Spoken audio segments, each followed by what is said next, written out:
This security footage was reviewed years later. The grainy black and white pixels of an old security tape often hide more secrets than they reveal to the naked eye. Digital archives from the mid-1990s show that most regional storage facilities only kept footage for 30 days before recording over it. Silas Vance was 62 years old and worked as a consultant for a private archival firm specializing in cold cases. He had spent his entire career looking for the small details that other investigators missed during the initial chaos of a crime. Silas arrived at the climate-controlled warehouse in the autumn of 2024 to review a box of labeled tapes.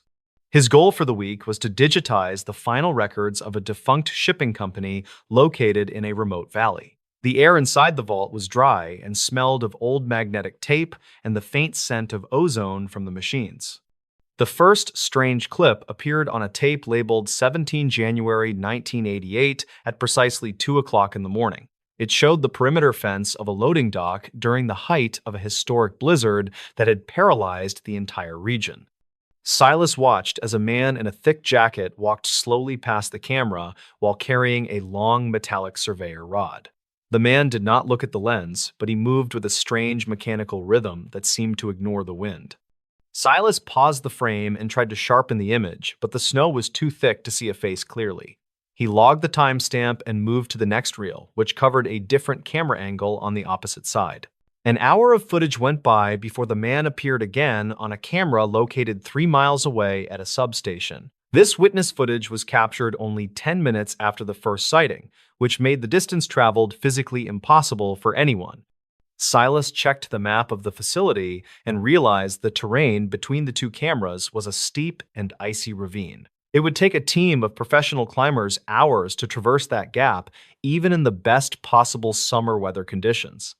The figure in the red jacket stood perfectly still in front of the high-voltage transformers for exactly 60 seconds total. He appeared to be taking measurements of the air itself, while the transformers sparked and glowed with a strange blue light.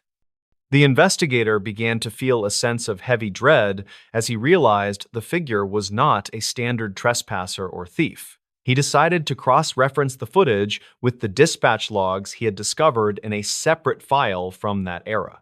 Silas found a report from a dispatcher named Vance, who had noted a similar pattern of sightings during that same storm. The logs mentioned a man in a red jacket appearing at various points along the regional power grid in a straight line. Silas felt a chill as he realized the footage he was watching provided the visual evidence for these legendary ghost calls. He reached for a notepad and began to map out the coordinates of every camera that had captured the strange figure. A third clip showed the man standing on the roof of the main warehouse, looking out toward the dark mountain range. The camera was mounted 20 feet high, and there was no ladder or staircase that led to that specific vantage point. The figure held the surveyor rod high above his head as if he were trying to catch a signal from the sky. A massive flash of lightning illuminated the entire frame for a fraction of a second, and the man simply vanished into air. When the light faded, the roof was empty, and the only thing moving was the snow blowing across the flat surface. Silas replayed the segment 10 times, but he could not find any evidence of a jump or a hidden door. Silas started comparing the visual data with the original surveyor blueprints for the valley that were drawn in 1972. He used a digital overlay to match the positions of the man with the planned locations for the utility tower foundations. The points on the video matched the blueprints with a margin of error of less than 1 single inch of space. This line did not follow the actual towers that were built, but followed the original path that was later abandoned. Silas felt his hands shake as he realized the figure was following a ghost map of a project that never existed. He realized the man was Elias, who was the surveyor who had disappeared during the Great Blizzard of 1972. He reached out to a contact at the State University who specialized in electromagnetic anomalies and the recording of historical events. The professor listened to the description of the blue sparks and the surveyor rod, and he stayed silent for a long time. The academic finally suggested that the heavy snow and the high voltage lines might have created a natural recording of the past. He explained that certain materials can act as a permanent storage medium for human energy under the right atmospheric pressure conditions. Silas looked back at the screen and saw the man in the red jacket tapping on a window in the background. The tapping was silent on the tape, but Silas could almost hear the rhythmic sound echoing through the empty warehouse vault. The final reel of the collection showed the interior of the dispatch office during the transition of the morning shift change. Silas saw a younger version of himself sitting at the console while staring intensely at a paper map on the desk. In the reflection of the glass window behind the young Silas, he could see the man in the red jacket standing. The figure was not inside the room, but appeared to be standing in the reflection as if he were watching. Silas froze in the frame and realized the surveyor was looking directly at the map and pointing to the final substation. This footage had never been reviewed by anyone because the shipping company had gone bankrupt shortly after the storm of '88. Silas realized the figure was not a ghost in the traditional sense, but was a loop of time caught in wire. He received a final notification from the digitization software that the last tape had been successfully processed and stored in cloud. A technician near the end of the warehouse reported a strange humming sound coming from the old tape player in the corner. She said the machine was unplugged, but the reels were spinning at a high rate of speed while emitting blue light. Silas told her to leave the room immediately, and he locked the door to the vault with a heavy iron key. He looked at the monitors one last time and saw the red jacket standing in the middle of the warehouse aisle. The archival firm finished the project, but they decided to redact the specific timestamps of the man in the red jacket. They found a vintage surveyor rod hidden behind a false wall in the basement during the final sweep of the building. There was no explanation for how it got there or why the metal felt warm to the touch in winter. Silas kept a single screenshot of the reflection in his wallet as a reminder of the man who stayed behind. He never returned to the valley, and he stopped working as a cold case consultant shortly after the project ended. The tapes were destroyed in a controlled fire to prevent the loop from spreading to other modern digital recording systems. The mystery of the 1972 surveyor remains an unsolved file in the dusty cabinets of the local sheriff office. Experts say that the footage was likely a double exposure caused by the age of the magnetic tape and the heat.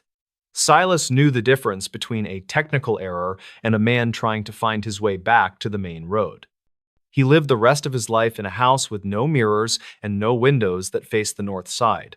The memory of the red pixels remained as a factual record of a night when the past became the present. The blizzard eventually ends, but the patterns we leave behind in the static never truly fade away from the world. This photo was recovered after everyone disappeared. The discovery of a high-resolution camera at the bottom of a shallow ravine changed the entire investigation into the missing group. A park ranger found the device while clearing brush near the edge of a popular lookout point in the late autumn. The memory card inside was perfectly preserved despite the harsh weather conditions and the physical damage to the heavy metal casing. It contained a series of photographs that documented the final hours of 4 experienced hikers who seemed to vanish without trace. Harlan Vance was a 36-year-old commercial pilot who had spent his entire life navigating the rugged coastal ranges. He arrived at the trailhead early on a Friday morning with his 3 closest friends for a planned weekend mountain trek. The weather was predicted to be clear and cool, but a sudden wall of fog rolled in from the Pacific Ocean. Harlan carried a professional digital camera to document the rare flora and fauna that lived along the high-altitude rocky ridges. The forest was dense, and the air felt damp as the group started their climb toward the summit of the peak. As the group moved higher, they encountered a strange field of scorched grass that formed a perfect circle in the clearing. Harlan stopped to take several photos of the area while his friends checked their compasses, which were spinning in useless circles. They followed the path until they reached a limestone ledge that overlooked a deep valley filled with a thick violet mist. The camera recorded the group looking over the edge with expressions of confusion as they noticed a structure in the trees. Harlan noticed that the shadows on the ground were moving in the opposite direction of the sun during the afternoon hours. He decided to lead the group toward the structure to find shelter as the temperature began to drop below the freezing point. The camera captured a strange shimmer in the air that looked like heat waves rising from the cold and damp ground. A series of photos showed the hikers standing in front of a metallic doorway that was built directly into the cliffside. Harlan took a close-up shot of a control panel that featured symbols that did not match any known human language. He found a small button on the side of the panel, and the doorway opened with a silent and smooth motion. According to local archives, several people had reported seeing strange lights hovering over this specific ridge since the 1950s era. Dispatch logs from the night the group disappeared indicate that multiple residents heard a low-frequency hum coming from the mountain. Search teams arrived at the ledge 3 days later, but they found no signs of the hikers or their heavy packs. They found the camera sitting on a rock, but the tripod had been melted into a puddle of unrecognizable dark glass. Harlan had managed to trigger a burst of photos just as the group entered the dark tunnel behind the metallic door. The investigators downloaded the files and noticed a disturbing pattern in the timestamps of the final 12 images on the card. Each photo was taken exactly 1 second apart, but the position of the stars in the background shifted by several hours. A figure that was not part of the original group appeared in the corner of the frame during the last shot. The person looked like a man wearing a vintage flight suit from the 1940s, but his face was completely blank. He stood with his arms at his sides, while the hikers seemed to be frozen in place by an unseen force. The narrator of the official report described how the camera picked up a bright flash that washed out the entire sensor. Witness statements from a nearby observation post mentioned a beam of blue light that shot into the sky at that time. Harlan Vance was heard on a nearby radio frequency for a few seconds before the signal was cut off by static. He claimed that the room inside the cliff was much larger than the mountain itself and was filled with thousands of lights. The humming was reportedly so intense that it caused the lenses of the binoculars to shatter inside the padded carrying cases. The sheriff listened closely to the audio recovered from a small digital recorder that was also found near the damaged camera. Harlan stopped speaking for several seconds, and the only sound on the tape was a rhythmic clicking that sounded like a clock. The pilot whispered that the man in the flight suit was pointing toward a map of the stars on the wall. He claimed that the map was moving and showed the Earth becoming smaller as the group was lifted off the ground.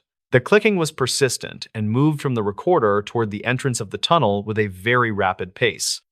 The investigation into the disappearance of the group originally concluded they were victims of a sudden landslide or a tragic fall. However, the details in the recovered photos suggested that the group had stepped into a place where time did not function. Harlan had documented a physical transition from the mountain trail into a facility that should not have existed on any map. The sheriff paused the slideshow and looked at the final image, which showed a hand reaching for the camera from above. He felt a chill run down his spine as he realized the hand had 6 long and slender fingers with translucent skin. The final few frames on the memory card contained a distorted image of the valley as seen from a great height. Harlan managed to capture the trailhead where they had parked their car, but the vehicles looked like tiny toys in the distance. He mentioned in the audio that the air felt thin and tasted like ozone and burnt hair as they were moved. The recording ended abruptly with a loud pop and the sound of a vacuum sealing a container shut in the dark. Silence filled the evidence room as the investigators realized that the group was no longer on the mountain or the Earth. The authorities contacted a government agency that specialized in unexplained aerial phenomena to examine the metallic door and the control panel. A researcher named Silas Vance arrived at the site but found that the entrance had been replaced by solid and gray limestone. They returned to the ledge with ground-penetrating radar, but the results showed only solid rock for hundreds of feet in every direction. The desert seemed empty under the moonlight, but the feeling of a heavy and cold presence remained in the mountain air. They found a single silver button near the spot where the camera was recovered that felt warm to the touch. The photos showed blurry images of a hangar that contained several craft shaped like polished silver needles resting on the floor. One image captured Harlan looking into a mirror, but his reflection showed a man who was much older, with white hair. Silas noted that the silver button had the same symbols found on the control panel in the earlier photos on the card. They realized that the hikers had not just disappeared, but had been taken to a place where they would never age. The symbols on the button began to glow with a soft blue light when the men spoke the name of Harlan. The case remains open, but the physical evidence is kept in a vault that requires a high level of security clearance. The families of the 4 hikers often visit the trailhead to leave flowers and look at the peaks with a sense of loss. The camera serves as a haunting reminder that some places in the wilderness are not meant to be mapped by human hands. Harlan no longer flies his plane over that section of the range because his instruments always fail when he nears the ledge. The mountain remains a silent witness to the events of that night, while the photos hold the only proof of the truth. Today, no search team members dare to return to the area without full backup communication gear and armed security personnel. Silas Vance spends his nights analyzing the frequency of the hum recorded in the audio to find any hidden messages. He discovered the sound patterns match star transmissions caught by radio telescopes in other parts of the world at the same time. This suggests that whatever happened on that mountain has links to something far beyond our understanding of space and time. The silver button is kept in a lead container because it emits unstable energy that affects all nearby electronic devices. Local residents still report seeing pillars of blue light rising from the peaks whenever fog storms settle in the northern valley. Some believe the hikers are still alive and traveling among the stars on a mission that we cannot yet comprehend. For Silas and the original investigators, the photos are a warning that humans are only guests on this ancient planet. They have decided to destroy the original coordinates of the metal door so that no more lives are lost in vain. The darkness inside the cliff will remain a mystery because the mountain has closed its door with thick layers of rock. The missing tape, found inside an abandoned ranger station. In the late summer of 1984, a local hiking group discovered a small cabin hidden deep within the woods. The structure served as an old ranger station that the forestry department had officially decommissioned over 30 years before that day. Inside the dusty main room, they found a single magnetic tape sitting on a desk next to an empty lantern. The reel was thick with grime and appeared to have been untouched since the mid-20th century was still in its prime. Silas Vance was a 32-year-old land surveyor who spent most of his weeks mapping the rugged terrain. He arrived at the trailhead early on a Tuesday morning with the simple goal of marking the western boundary lines. The weather was unusually clear for that time of year, and Silas expected to finish his work before the sunset. He carried a heavy pack filled with surveying tools and a large thermos of coffee to keep his energy levels high. The forest was quiet, and the air felt heavy with the scent of damp pine needles and ancient decaying wood. As Silas pushed through a dense thicket of pine trees, he stumbled upon the rotted remains of a wooden fence. He followed the timber line until he saw the silhouette of a small building perched on a rocky limestone ledge. The windows were boarded up with gray planks, and the front door hung slightly open on its rusted iron hinges. Silas stepped onto the porch and felt the floorboards groan under his weight as he moved toward the dark interior. He noticed that the structural integrity of the cabin was failing as the roof sagged under the weight of moss. He pushed the door open and noticed a strange scent of old paper and copper hanging heavy in the air. A thick layer of dust covered every surface, but the desk in the center of the room looked surprisingly clean. Silas approached the desk and saw a reel-to-reel tape recorder sitting ready as if someone just stepped away. He found a small black cassette tape resting beside the machine with a handwritten label that simply said August 4th. The handwriting was cramped and looked as though it had been written by a hand that was shaking with fear. According to local archives, the last ranger assigned to this specific station was a man named Elias Thorne in 1950. Dispatch logs from that year indicate that Elias stopped responding to his weekly radio check-ins without any prior warning. Search teams combed the surrounding hills for several weeks but never found a trace of the missing Forest Service employee. Silas picked up the tape and realized it was the only piece of modern equipment left in the entire building. He felt a cold sensation in his chest as he wondered what had truly happened to the man named Elias. The surveyor decided to bring the tape back to his office to see if the recorded audio contained any clues. He spent the next 3 hours hiking back to his truck while the sun began to dip below the horizon. Silas felt a strange sense of urgency to hear the voice of the man who had vanished so long ago. He drove home in silence and immediately began searching for a compatible player to listen to the old magnetic reel. The town was quiet as he passed through the main street and noticed the flickering lights of the old theater. Silas eventually found a working player at a local thrift store and connected it to his desk speakers that evening. He pressed the play button and heard a soft hiss of static, followed by the sound of a heavy door closing. A voice that sounded tired and strained began to speak about a series of lights appearing in the northern valley.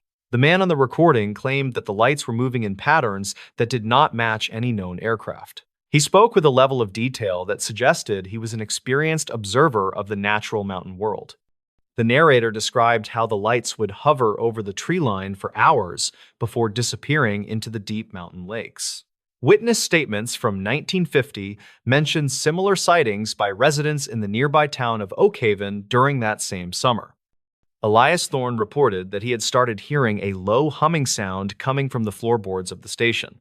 He believed that something was living beneath the cabin and was using the radio antenna to broadcast a strange signal.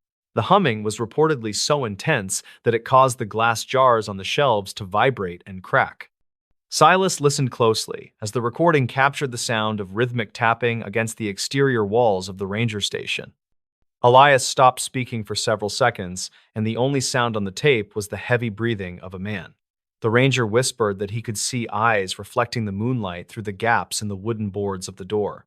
He claimed that the visitors were not from the town, and they did not look like any animals he knew.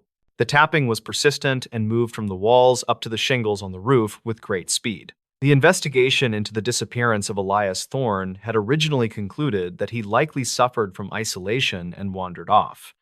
However, the details on the tape suggested that the ranger was documenting a very specific and physical threat to his safety. Silas paused the audio and looked at the date on the tape, which was the day before Elias went missing. He felt a chill run down his spine as he realized the tapping on the recording was getting much louder. The sound was sharp and sounded like metal striking against the ancient wood of the isolated mountain station. The final few minutes of the audio contained a frantic description of the cabin being surrounded by a bright blue light. Elias shouted that the humming sound was vibrating the glass in the windows and making his ears bleed from the pressure. He mentioned that he was going to hide the tape in the desk and hoped that someone would eventually find it.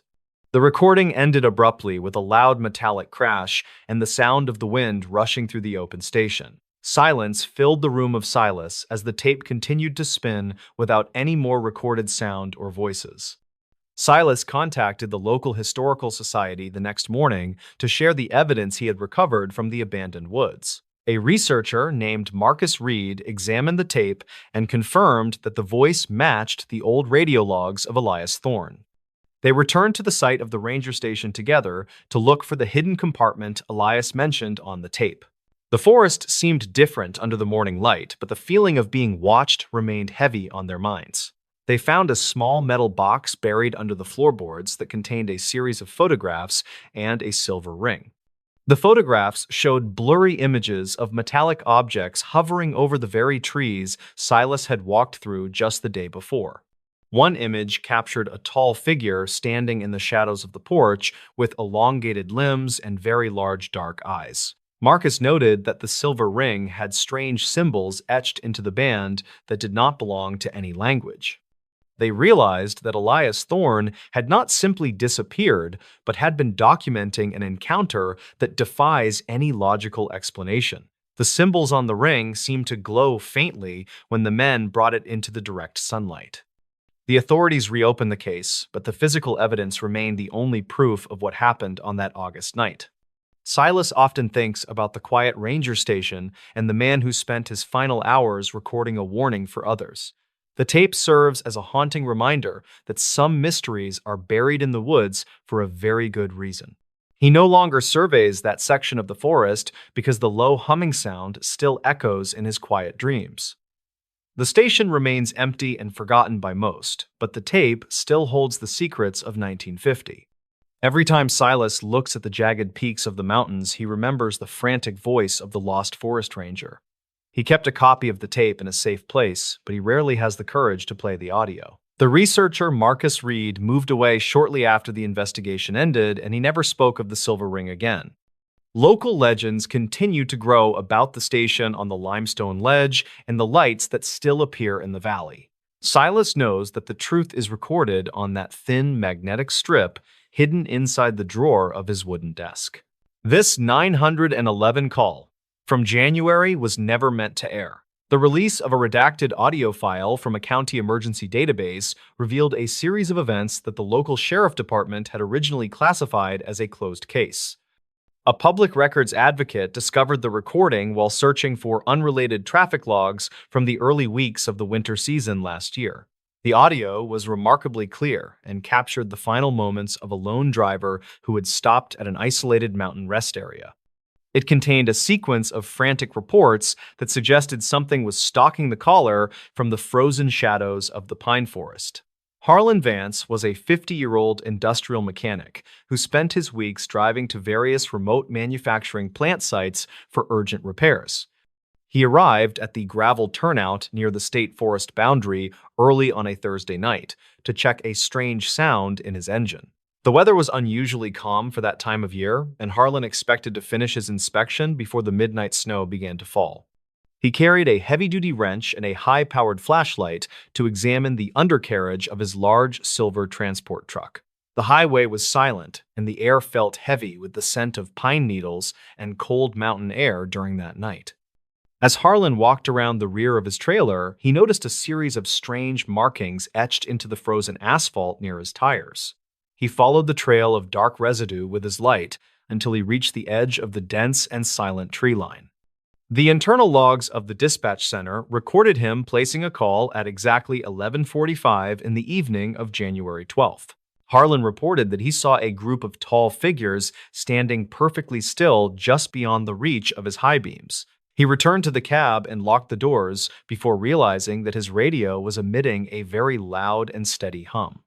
He sat in the driver's seat, and the audio recording captured a strange clicking sound that seemed to be growing in volume. A thick layer of white frost began to form on the interior windshield, even though the desert air was quite warm before. Harlan reached for his handset to tell the operator that the figures were now moving toward the front of the heavy truck.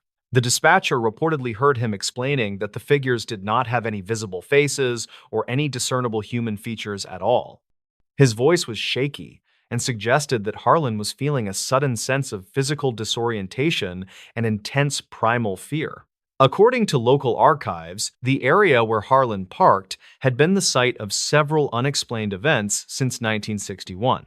Dispatch logs from that decade indicate that multiple drivers reported seeing lights that moved in strange patterns over the high ridges. Search teams arrived at the gravel turnout 3 days after Harlan was reported missing, but they found no signs of struggle. They found his truck with the engine still running and the headlights on, but the driver was completely gone from the cab. Harlan left his flashlight on the ground, and it was the only piece of gear that showed signs of extreme heat. The mechanic had decided to keep the line open, even when the dispatcher told him to stay inside the vehicle and wait. He spent the last few minutes of his recorded life describing a bright blue glow that was filling the entire forest. Harlan felt a strange sense of curiosity and stepped out of the truck one last time to see the source of light. He walked toward the trees and disappeared from the range of the cab lights as the clicking sound grew much louder. The town was quiet when the investigators finally played the call back at the county station several long months later. The authorities eventually found a working monitor and watched the final 30 minutes of the dashcam file with the volume up. They pressed the play button and heard a soft hiss of electronic interference followed by the sound of a heavy latch. A voice that sounded distant and distorted began to overlap with the audio of the wind blowing through the mountain pass. The figure on the screen moved with a fluid motion that did not match the gait of any normal human hiker. He spoke with a level of urgency that suggested he was trying to warn someone about a light approaching the truck. The footage described how a large shadow would move across the ground even when the moon was hidden by the clouds. Witness statements from 2023 mentioned similar shadows being seen by a group of geologists working in that specific sector. Harlan Vance reported that he had started feeling a heavy pressure in his chest as the clicking moved much closer. He believed that something was projecting a frequency that was intended to keep him from leaving the turnout that Tuesday night. The pressure was reportedly so intense that it caused the glass of the windshield to develop a network of cracks. The investigators listened closely as the recording captured the sound of heavy scratching against the side of the silver truck. Harlan stopped moving for several seconds, and the only sound on the tape was the rapid clicking of a strange mechanism. The mechanic whispered that he could see a tall shape standing just beyond the reach of the high-beam lights. He claimed that the visitors were waiting for the battery to die so the turnout would be in total darkness. The scratching was persistent and moved from the tires up to the roof of the vehicle with incredible precision. The investigation into the disappearance of Harlan Vance had originally concluded that he likely fell into a deep and hidden canyon. However, the details on the dispatch recording suggested that the mechanic was being actively hunted by something very strange and old. The sheriff paused the audio and looked at the timestamp, which showed that the call ended at exactly 3 in the morning. He felt a chill run down his spine as he realized the clicking on the recording matched a human heartbeat perfectly. The sound was sharp and sounded like bones striking against the metal frame of the heavy silver transport truck. The final few seconds of the call contained a frantic glimpse of a hand reaching toward the truck window from outside. Harlan shouted that the light in the sky was getting larger and was drawing the oxygen out of the cold air. He mentioned that he was going to try and run toward the old ranger station he saw earlier that day. The recording ended abruptly with a bright flash of white light and the sound of the line going dead forever. Silence filled the room of the station as the audio stopped without any more words from the lost mechanic. The sheriff contacted the Forest Service the next morning to share the evidence he had recovered from the archived call file. A technician named Marcus Reed examined the digital files and confirmed that the audio had not been tampered with or edited. They returned to the site of the turnout together to look for the ranger station Harlan mentioned in his words. The woods seemed empty under the afternoon sun, but the feeling of being watched remained heavy on their tired minds. They found a small metal box buried in the dirt that contained a series of sketches and a ring. The sketches showed detailed drawings of a craft that looked like a polished stone floating just above the forest floor. One image captured a figure standing in the doorway of a cave with glowing patterns etched into its gray skin. Marcus noted that the silver ring had a residue on it that glowed when exposed to an ultraviolet light source. They realized that Harlan Vance had not simply wandered off, but had been documenting a presence that was very ancient. The patterns on the sketches seemed to shift when the men looked at them from a different angle today. The authorities closed the case officially, but the dispatch recording remains in a high-security evidence locker at the office. The family of Harlan Vance often thinks about the quiet mechanic and the warning he tried to leave behind then. The audio serves as a haunting reminder that the forest holds secrets that are better left undisturbed by the living world. He no longer explores the high desert because the clicking sound still echoes in the back of his mind tonight. The turnout remains empty and avoided by locals, but the recording still holds the final warning of the night. Every time Marcus drives past that specific mile marker on the highway, he remembers the frantic voice on the tape. He kept a photocopy of the report in a secure file, but he rarely has the courage to read it. The researcher, Marcus Reed, resigned from his position shortly after the investigation ended, and he never spoke of the ring.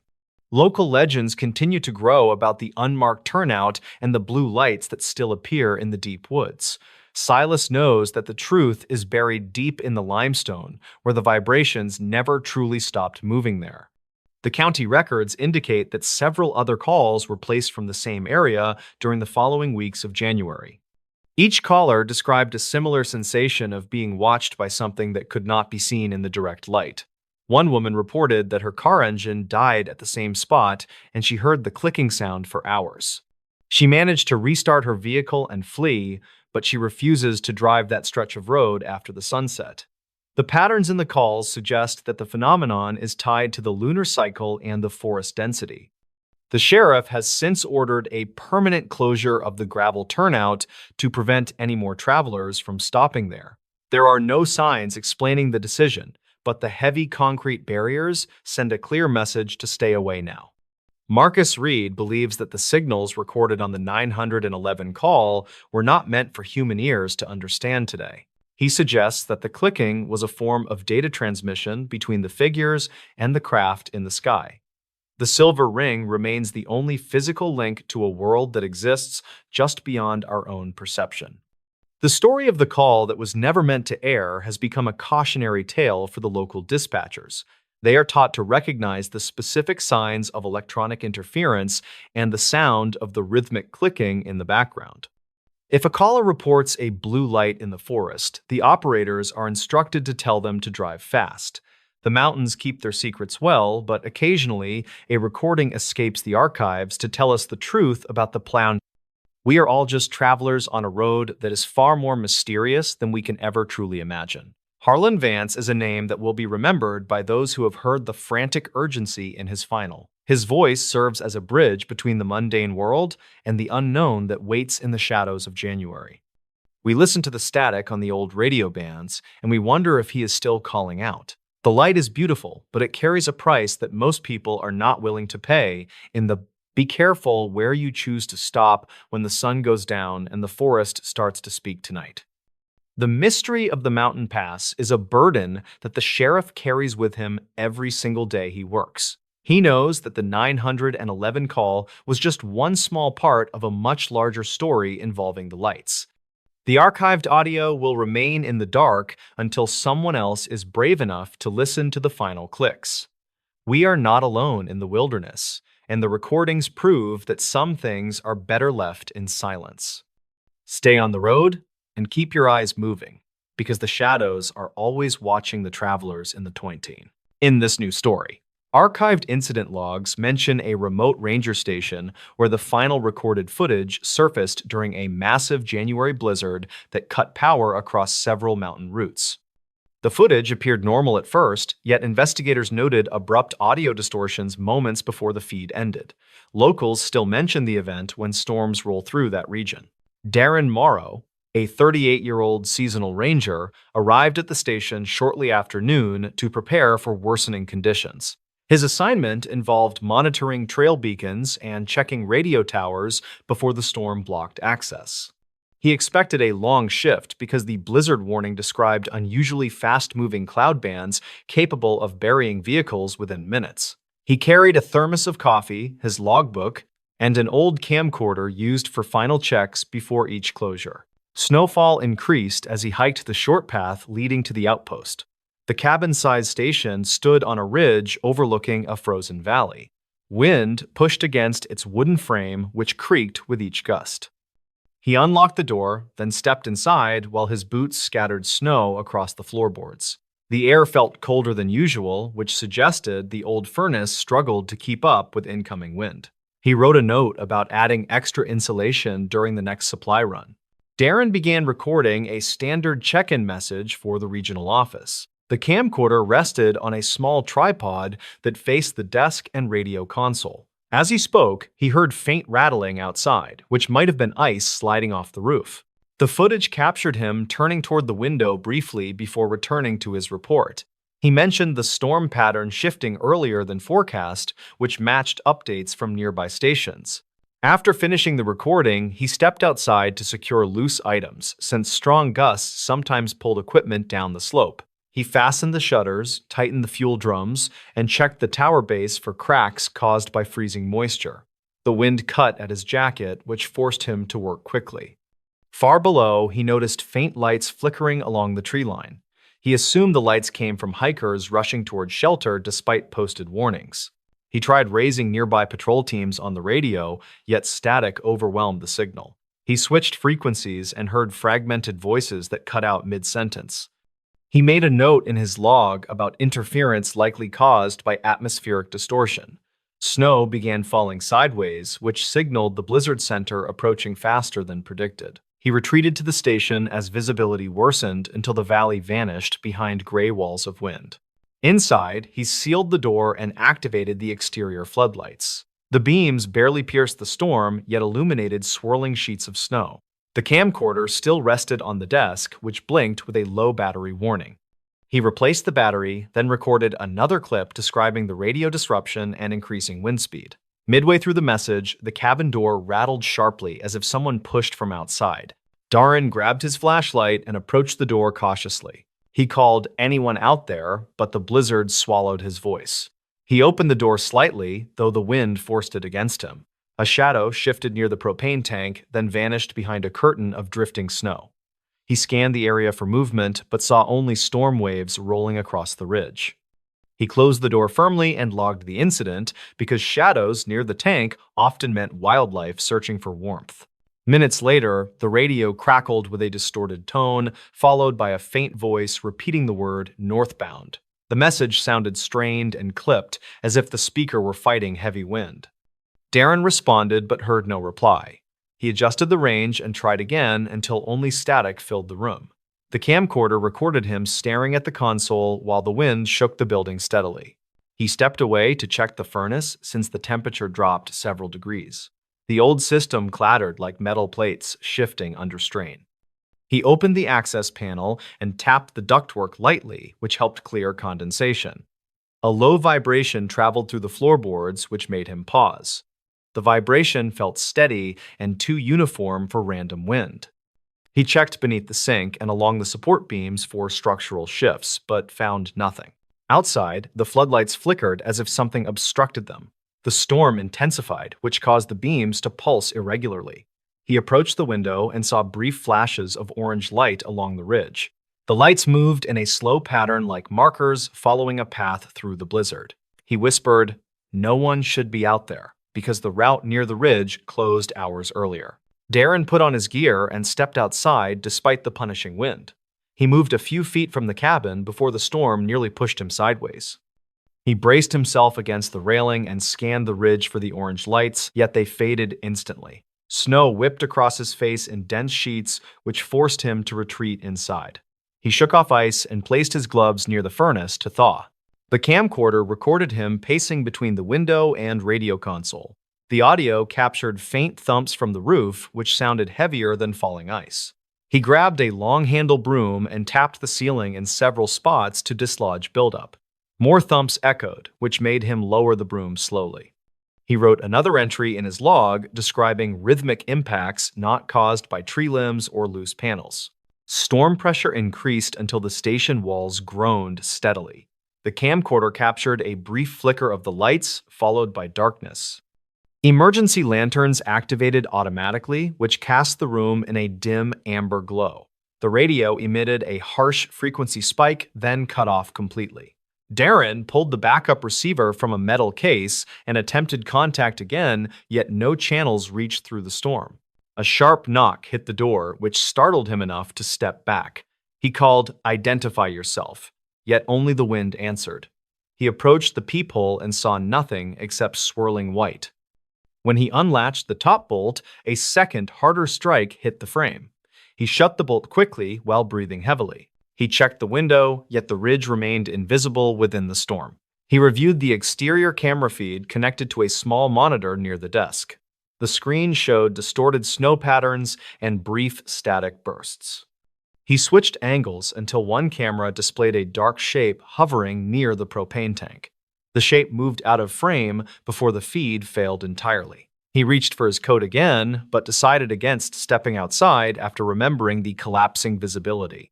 The floor vibrated once more as if heavy machinery operated underground. The station had no subterranean structures, which made the sensation more concerning. He steadied himself while writing in the log about the vibration lasting longer than earlier ones. The camcorder captured the moment the station lights flickered again, while a faint metallic hum filled the room. Darren turned toward the window when a sudden flash illuminated the ridge. The flash looked like a flare, yet burned too quickly to match standard emergency equipment. He moved closer until the vibration intensified. Snow along the windowsill shook loose, which signaled a stronger tremor under the cabin. He grabbed the radio microphone and attempted one final call. The transmission failed mid-sentence, which caused the radio to emit a shrill tone. The camcorder picked up the moment he dropped the microphone and reached for the breaker panel. He reset the switches, though the storm overpowered the system instantly. He shut the panel and stepped back when the knock returned to the door with a deep, hollow sound. He called out again, but received no reply. His voice cracked with fear, which rarely happened during his long years at remote posts. He prepared to secure the shutters when the propane tank outside let out a sharp pop caused by sudden pressure change. He rushed to the window, yet could not see through the frozen glass. He scraped frost away and saw faint movement near the tank, but the blizzard distorted everything into shapes he could not identify. The camcorder recorded the room shaking twice before a heavy impact landed against the wall facing the ridge. The lanterns wavered as another vibration traveled through the floor. Darren grabbed the emergency flare gun and aimed it at the door, even though firing inside would be dangerous. He backed toward the desk while keeping his eyes on the entrance. A final burst of wind slammed against the station, which caused the camcorder tripod to wobble. The camera tilted slightly as Darren shouted something partly drowned by the storm. The feed captured one last frame of him turning toward the window when a brilliant light filled the room for a split second. The video ended abruptly as the camera lost power. Rescue teams reached the station 2 days later after the blizzard subsided. They found the structure partially buried and the door forced inward by snow pressure. Darren's gear remained inside, yet he was missing. The propane tank showed signs of rapid freezing, then sudden expansion. Survey crews noted unusual ground disturbances near the ridge, though no modern machinery was found. Authorities recovered the camcorder near the desk, where it had fallen during the final minutes. Forensic review confirmed no tampering and no clear explanation for the final light captured on the feed. Audio analysis detected low-frequency vibrations matching subsoil shifts often recorded near unstable terrain, though the ridge showed no signs of collapse. Locals believe the ridge amplifies storm pressure, which creates strange lights and sounds.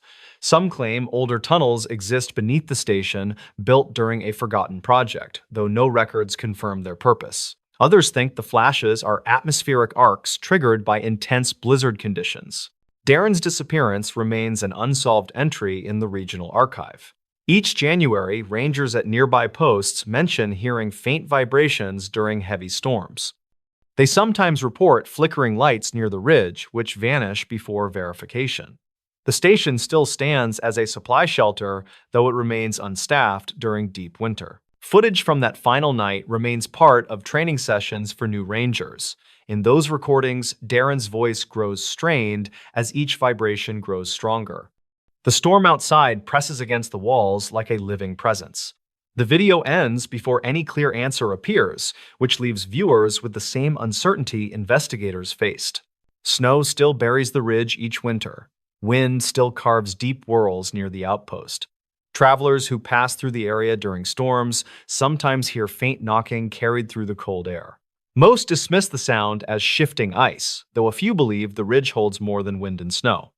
They mention Darren's final footage, which captures a moment where something pressed close to the station during a blizzard that erased nearly all visibility except for one last flash that no one has ever explained. In this new story, archived winter investigation files from 3 different counties describe a particular stretch of mountain highway where whiteouts reportedly form faster than radio towers can update alerts. The phenomenon repeats every December. It isn't marked on public maps, authorities never officially classify it as hazardous, yet everyone living within 50 miles knows exactly which section it is. Locals simply call it the Ridge, travelers call it cursed. And truckers who use the road at night learn quickly that you cannot outrun a whiteout there because the storms behave like something alive. Lennox Rourke, a 37-year-old contracted supply driver, drove that highway on a mid-December evening under a sky that looked too still for winter. The air felt heavy rather than cold, the kind of pressure that builds before storms gather but hides long enough to trick forecasters. He finished loading equipment crates onto the bed of his truck, tightened the straps twice, then checked his chains, flare kit, first aid bag, and the battery in his handheld radio. He kept a heavy thermos of coffee beside him, a habit formed after 20 winters spent hauling supplies into the mountains. He left the last outpost before dusk, following the 2-lane highway into a narrow canyon where wind usually howled through rock cuts. That night, the canyon remained silent. Not a single gust, not a single shifting branch. He watched his breath curl in the cab and felt the strange stillness press against the windows like a held breath. Snow lingered in small flurries that drifted in lazy spirals. The clouds above the ridge formed long, undisturbed sheets that glowed faintly in the fading light. 10 miles up, he noticed a pair of fresh tire tracks on the snow-coated pavement. They belonged to a smaller vehicle, likely a compact sedan judging by the width. The tracks wobbled toward the outer shoulder several times before correcting. Whoever drove ahead wasn't confident on the ice. Lennox radioed a routine position update, received static instead of a response, and slowed his speed as he approached a long curve that overlooked a steep ravine. Through his headlights, he saw the parked sedan. Its hazard lights blinked weakly. Snow piled against the bumper. The driver door hung open. He pulled behind it and stepped out into a sudden gust that didn't match the earlier calm. Snow stung his cheeks. The seat inside the sedan held a thin layer of frost, as if the driver abandoned it recently. A half-written note lay on the passenger floor. It described disorientation, a strange pulsing glare over the ridge, and worsening visibility ahead. The scrawled handwriting ended mid-sentence in a long, jagged mark. Footprints led into the dense timberline, then vanished abruptly where the wind swept through the trees. Lennox called out, but only swirling snow answered.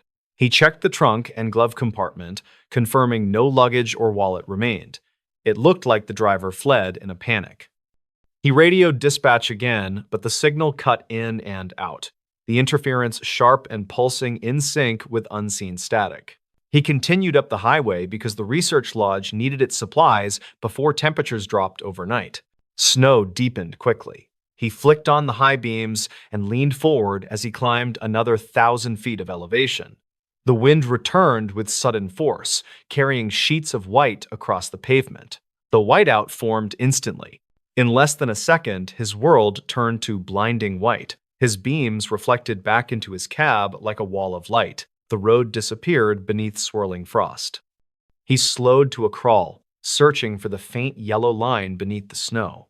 The truck groaned as the wind shoved at its side. Then he felt it. A deep, rolling vibration beneath the pavement. It rumbled through the steering column and into his arms. At first, he thought he drove over cracked asphalt, but the vibration repeated in a pattern far too regular to be natural. It felt like machinery working under the road, pulsing in slow waves. A hollow hum filled the cab, not a noise from the engine, but something distant traveling through the ground. He gripped the wheel tighter and whispered to himself that he only needed to reach the next turnout. But the storm had erased every landmark. His radio crackled violently before going silent. Even emergency frequencies fell into total static. Through the swirling white, he saw a faint glow, dim and warm like a lantern or flare. It pulsed twice, then faded. The storm swallowed it whole. He finally spotted the turnout sign half buried under wind-shaped drifts. He turned into it and killed the engine. The moment the truck stilled, the world fell silent, except for the soft hiss of snow against the windows. The vibration beneath the ground returned, stronger this time. He stepped out and instantly felt the storm slam him sideways. Snow whipped across his vision in chaotic bursts. Still, he saw it again, the distant lantern-like glow flickering far down the ridge, swaying as if carried by an unsteady hand. He raised his flashlight and followed the glow. Each step sank past his ankles. The wind roared so loudly he barely heard his breathing. The lantern glow brightened, then dimmed. When he reached the ridge edge, the wind paused, just briefly, revealing a trail of fresh footprints descending into a narrow gap between two boulders. He followed the prints to a sheltered clearing, where the wind died completely. There, he found a metal service box half buried in ice. Its door hung open, clinking softly in the breeze. Inside, a flickering emergency lamp illuminated piles of old engineering logs scattered across the snow. He brushed frost off one page and read that decades ago, crews tried stabilizing the ridge after discovering deep fractures extending several miles beneath the highway. Some fractures reportedly produced heavy vibrations during cold snaps, others echoed with humming noises long after construction equipment shut down. One engineer wrote that whiteouts triggered surface shifts powerful enough to knock tools off tables. Another recorded flashes of color during storms that turned the snow blue for a moment before fading. None of the entries ended optimistically. The project halted after a series of unexplained injuries. The final pages contained abrupt, shaky handwriting as if recorded in haste before crews evacuated the area. The wind returned violently, slamming the service box door against its hinge. Snow blasted across the clearing, burying the footprints behind Lennox in seconds. He attempted to climb back to the turnout, but the storm collapsed around him. The whiteout erased all shape, all direction, all sense of slope. The vibration beneath the ground grew into a steady pulse. He dropped one knee into the drift, bracing himself. Then the light appeared again, this time brighter, bluish, and closer. It flashed once, then again. It illuminated the storm like lightning flickering inside a closed room. He shielded his face as the vibration stopped abruptly, leaving a deep ringing in his ears. When the storm eased momentarily, he recognized the outline of his truck barely 30 yards uphill. He pushed through the drifts and climbed into the cab with shaking hands. His headlights flickered. The dashboard lights dimmed. And then something struck the back of the truck. Not a rock, not debris, something heavy enough to shift the entire chassis. He looked through the rear window but saw only churning white. When the dash lights returned, he noticed new tracks behind his vehicle footprints moving in a staggering, uneven pattern. They circled the back of the truck twice before stopping abruptly at an untouched drift. No exit trail. No continuation. Just sudden absence. The radio crackled violently. A voice broke through for half a second, a woman screaming a word he couldn't understand. The signal collapsed again before the dispatcher came through, faintly asking for his status.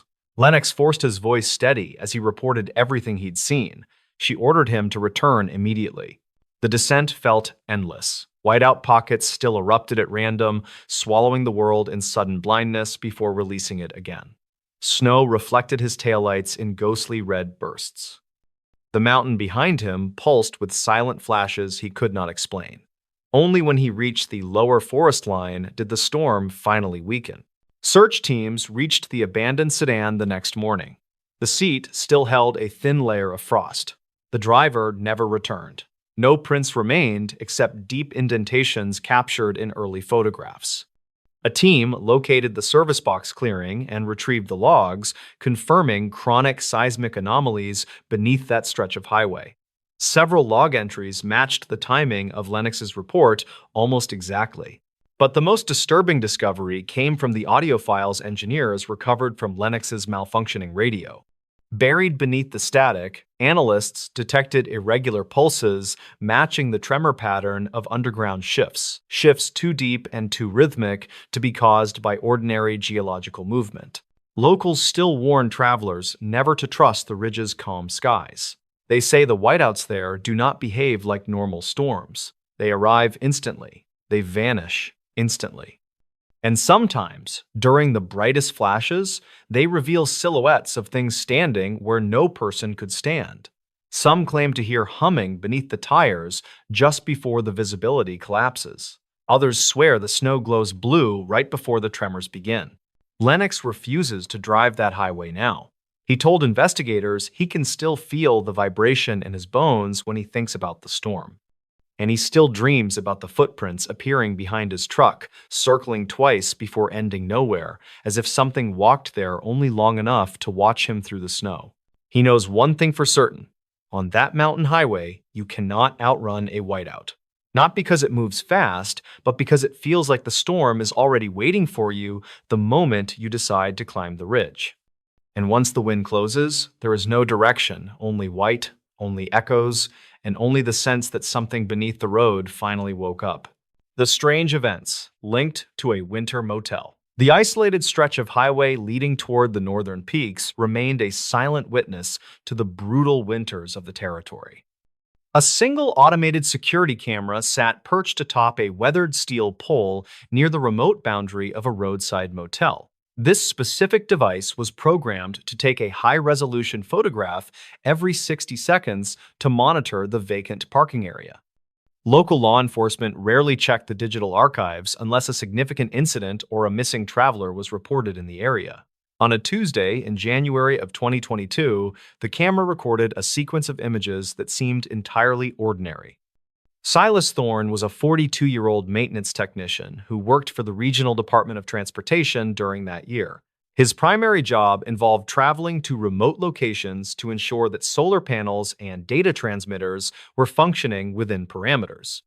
Silas enjoyed the solitude of his work because it allowed him to explore the rugged landscape far from the city noise.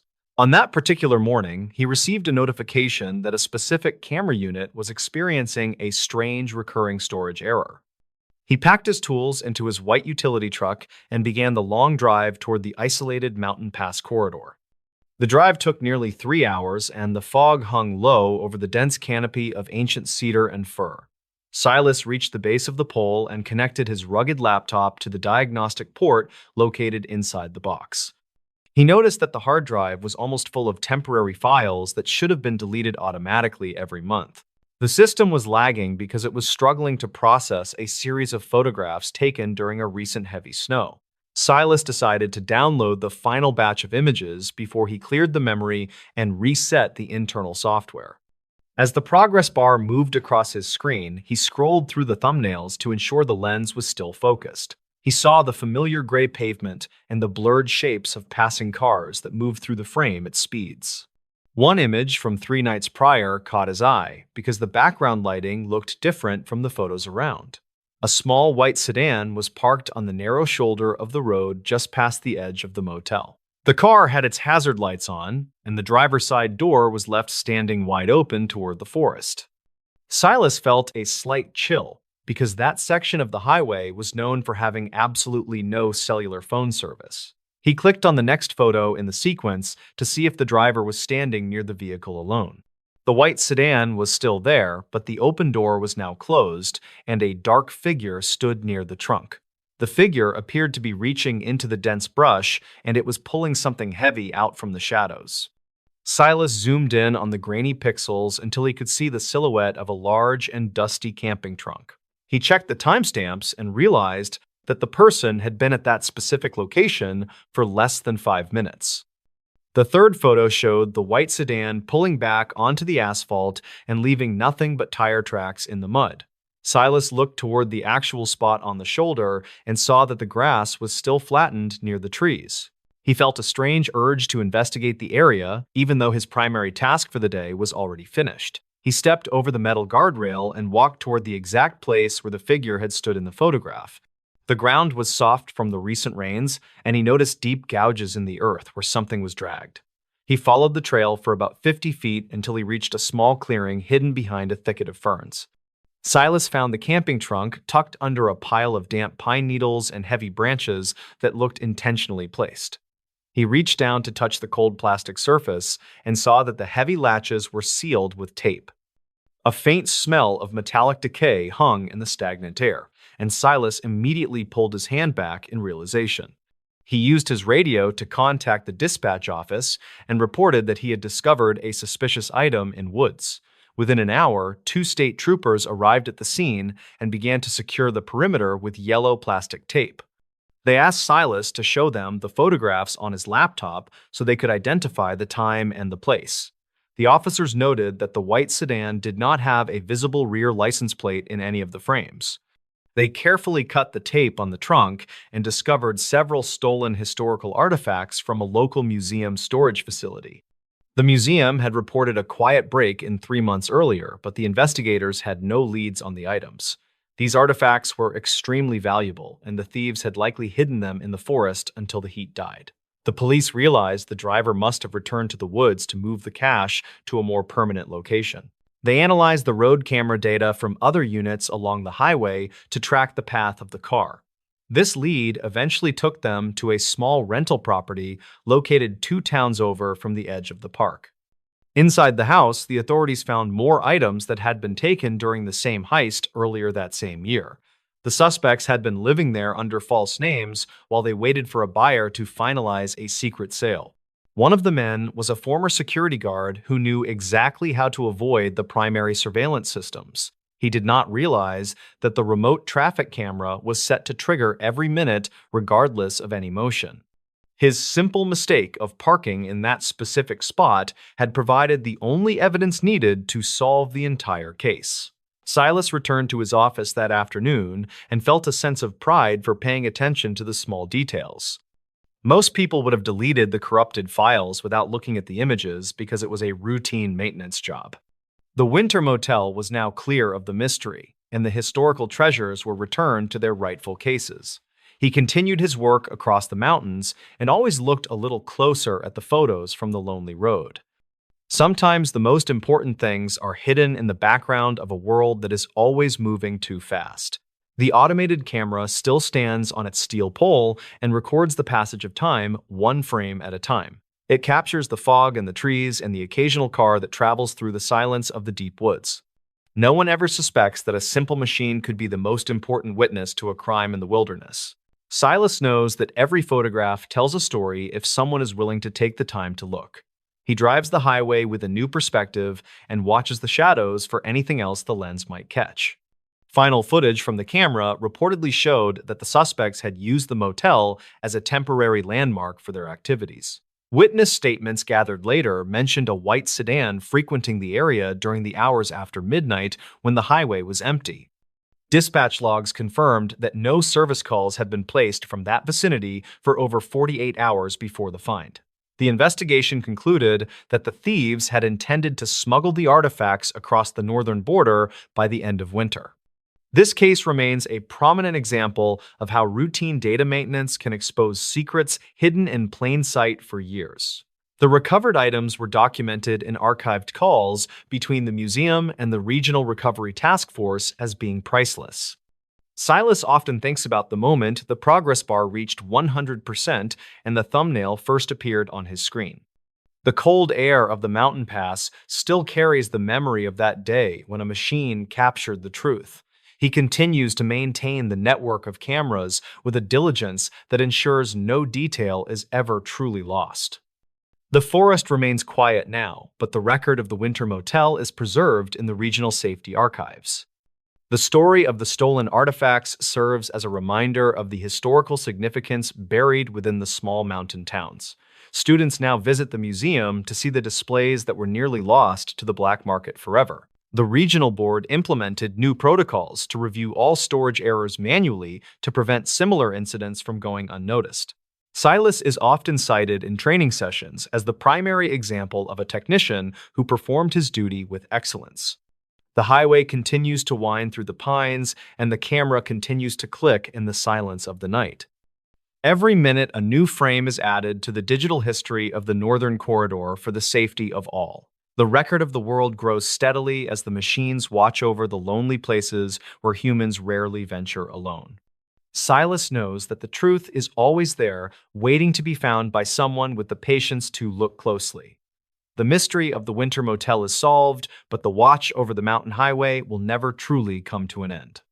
The silence of the pines is now filled with the knowledge that the past is finally safe and secure in this new story. A forgotten winter incident recorded in an old county archive still raises questions about a lake house found half frozen during a historic storm. Investigators who later revisited the file admitted that several details continued to unsettle them despite careful reviews and steady cross-checks. Ryland Keats was 36 and worked as a custom woodworker who often stayed near remote lakes to sketch designs when his schedule finally slowed. He planned a quiet weekend away from clients and rented a small lake house managed by an older couple who lived several miles down the shoreline. The couple noted that Ryland seemed calm and said he hoped to enjoy a frozen lakeside walk before snow deepened across the region later that night. He arrived at the house before dusk and placed his sketch bag near a window overlooking the lake, which reflected sheets of early forming ice. Weather alerts shifted rapidly that evening when meteorologists warned of air pressure collapse across the county, which could generate dangerous gusts. Ryland attempted a brief walk along the frozen shoreline, but turned back quickly after hearing loud cracks traveling beneath the surface of the ice. He contacted the property owners by radio to say he would stay inside until daylight because the temperature had dropped faster than expected. The owners logged the call and mentioned that previous storms once caused strange echo patterns across the lake due to the ice reacting to pressure. The incident began when the owners attempted a routine check later that night and received only faint static along with short metallic pulses. A ranger named Mallory Sabin was on patrol nearby and overheard clipped transmissions that sounded like someone speaking under severe interference. She tried raising Ryland twice, but his signal dissolved quickly, so she drove her snow-capable truck toward the lake house despite worsening visibility. She later reported that gusts pushed ice fragments across the road and forced her to stop several times as shifting snow erased tire tracks ahead. Mallory reached the house after dark and noticed an unusual blue glow flickering through the frosted window, which resembled a lantern struggling. She knocked and called Ryland's name because property records confirmed he was the only guest staying at the lake house that weekend. There was no response, so she tried the door, which opened without resistance, even though the hinges were nearly frozen from the rising storm. Inside, she saw Ryland's jacket on a chair and his sketchbook open on the table, displaying a half-drawn shoreline image that stopped abruptly. The lantern on the counter flickered strangely while Mallory inspected the room and attempted to understand the heavy quiet that filled the house. She called for Ryland again and moved carefully across the floor because thin frost had formed on the boards near the back door earlier that evening. A mug of cooling coffee sat beside a scattered pencil set, and a single boot lay near the hallway, which suggested hurried movement. Deputies later observed that the back door showed a narrow ice seam along its edge, which indicated it had been opened briefly during freezing gusts. Two deputies arrived and began searching the lakeside in slow expanding arcs, though their lights struggled to cut through drifting powder. They found footprints near the back porch that led toward the frozen lake, but the trail vanished where the wind had swept the surface clean. Deputies noted the prints were uneven, as if Ryland had changed direction suddenly or slipped where ice formed ridges under the fresh snow.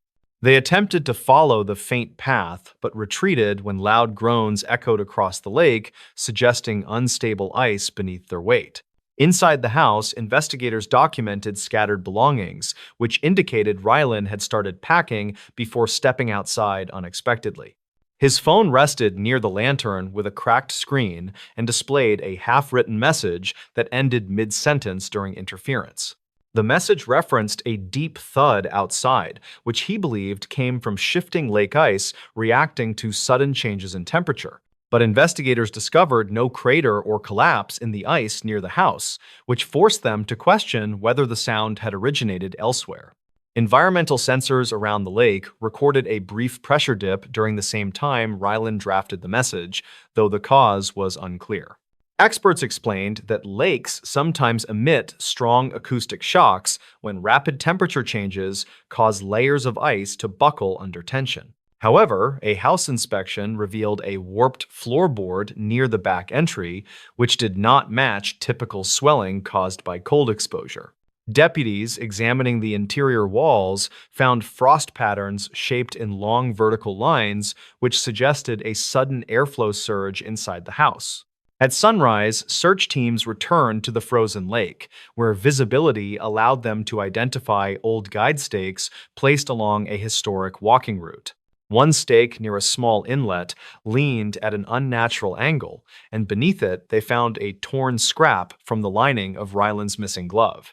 The scrap was lightly frozen to the ice, which implied it had been exposed only briefly before overnight snowfall covered the lake. This discovery directed teams toward a series of narrow cracks that extended from the inlet into deeper sections of the frozen water. A volunteer team followed the cracks carefully and located a shallow indentation where someone had slid or fallen based on surface scratches. They also found a small hand radio half buried in frost near a break in the ice, which matched the registration number assigned to the lake house. The radio showed deep scratches and a bent antenna, which indicated hard impact likely caused during a fall rather than intentional use. Divers later searched beneath the break, but limited visibility and shifting ice prevented a thorough inspection of deeper sections of the lake. Investigators theorized that Ryland stepped outside after hearing the deep thud he referenced and attempted to determine whether the ice was shifting. They believed he approached the lake's edge during a temporary lull and misjudged distance because whiteout bands obscured the shoreline. He likely slipped along an ice ridge and slid toward the inlet, where the surface cracked under his weight during the most intense winds. Teams expanded their search radius for another day, but new fractures formed across the lake, forcing them to halt operations for safety. Weeks later, audio technicians revisited Ryland's final radio attempts and isolated a strange harmonic resonance behind his voice. The tone resembled a layered echo that did not match typical interference caused by weather patterns over frozen lakes. One analyst suggested the sound might have come from stressed ice plates striking each other in rapid succession, though he admitted the timing felt off. Another believed the resonance resembled an underwater pressure fluctuation, though no equipment existed at the lake to confirm such activity. Investigators continued reviewing notes from the house, including frost lines, warped boards, and unexplained temperature fluctuations. Some experts proposed that a rapid pressure burst through the inlet could have forced cold air into the house, creating vertical frost streaks. Others argued that the warped floorboard suggested localized vibration strong enough to disrupt the house structure briefly during the storm. None of the theories fit perfectly with sensor records, which remained inconsistent during peak storm period due to equipment failures. Later interviews with previous winter visitors revealed that strange acoustic booms occasionally echoed across the lake during sudden freezes. Several described moments when ice plates shifted and sent sharp pressure waves toward the shoreline, though none mentioned structural effects. One visitor recalled the lantern inside the lake house flickering violently during a past storm, which matched what Mallory observed on arrival. These accounts supported the idea of unique lake conditions, but still failed to explain the floor distortion found during the investigation. A geological survey conducted months later identified several deep fissures beneath the frozen lake caused by long-term structural changes underwater. Surveyors suggested that rare pressure events might occur when unstable ice layers collapsed under shifting weight during extreme cold snaps. They believed such pressure bursts could generate the sounds Rylan heard, though they emphasized that events strong enough to deform a building were unusual. This theory aligned with some evidence, but still left major questions unanswered, especially regarding the warped floor and sudden airflow patterns. Despite extensive efforts, investigators agreed that Rylan most likely slipped into the frozen inlet after approaching the lake during unstable conditions. Whiteout gusts combined with shifting ice would have created disorientation and masked dangerous sections where cracks formed beneath accumulating snow. However, the unusual frost patterns inside the house and the warped floorboard continued to unsettle specialists who studied the case years later.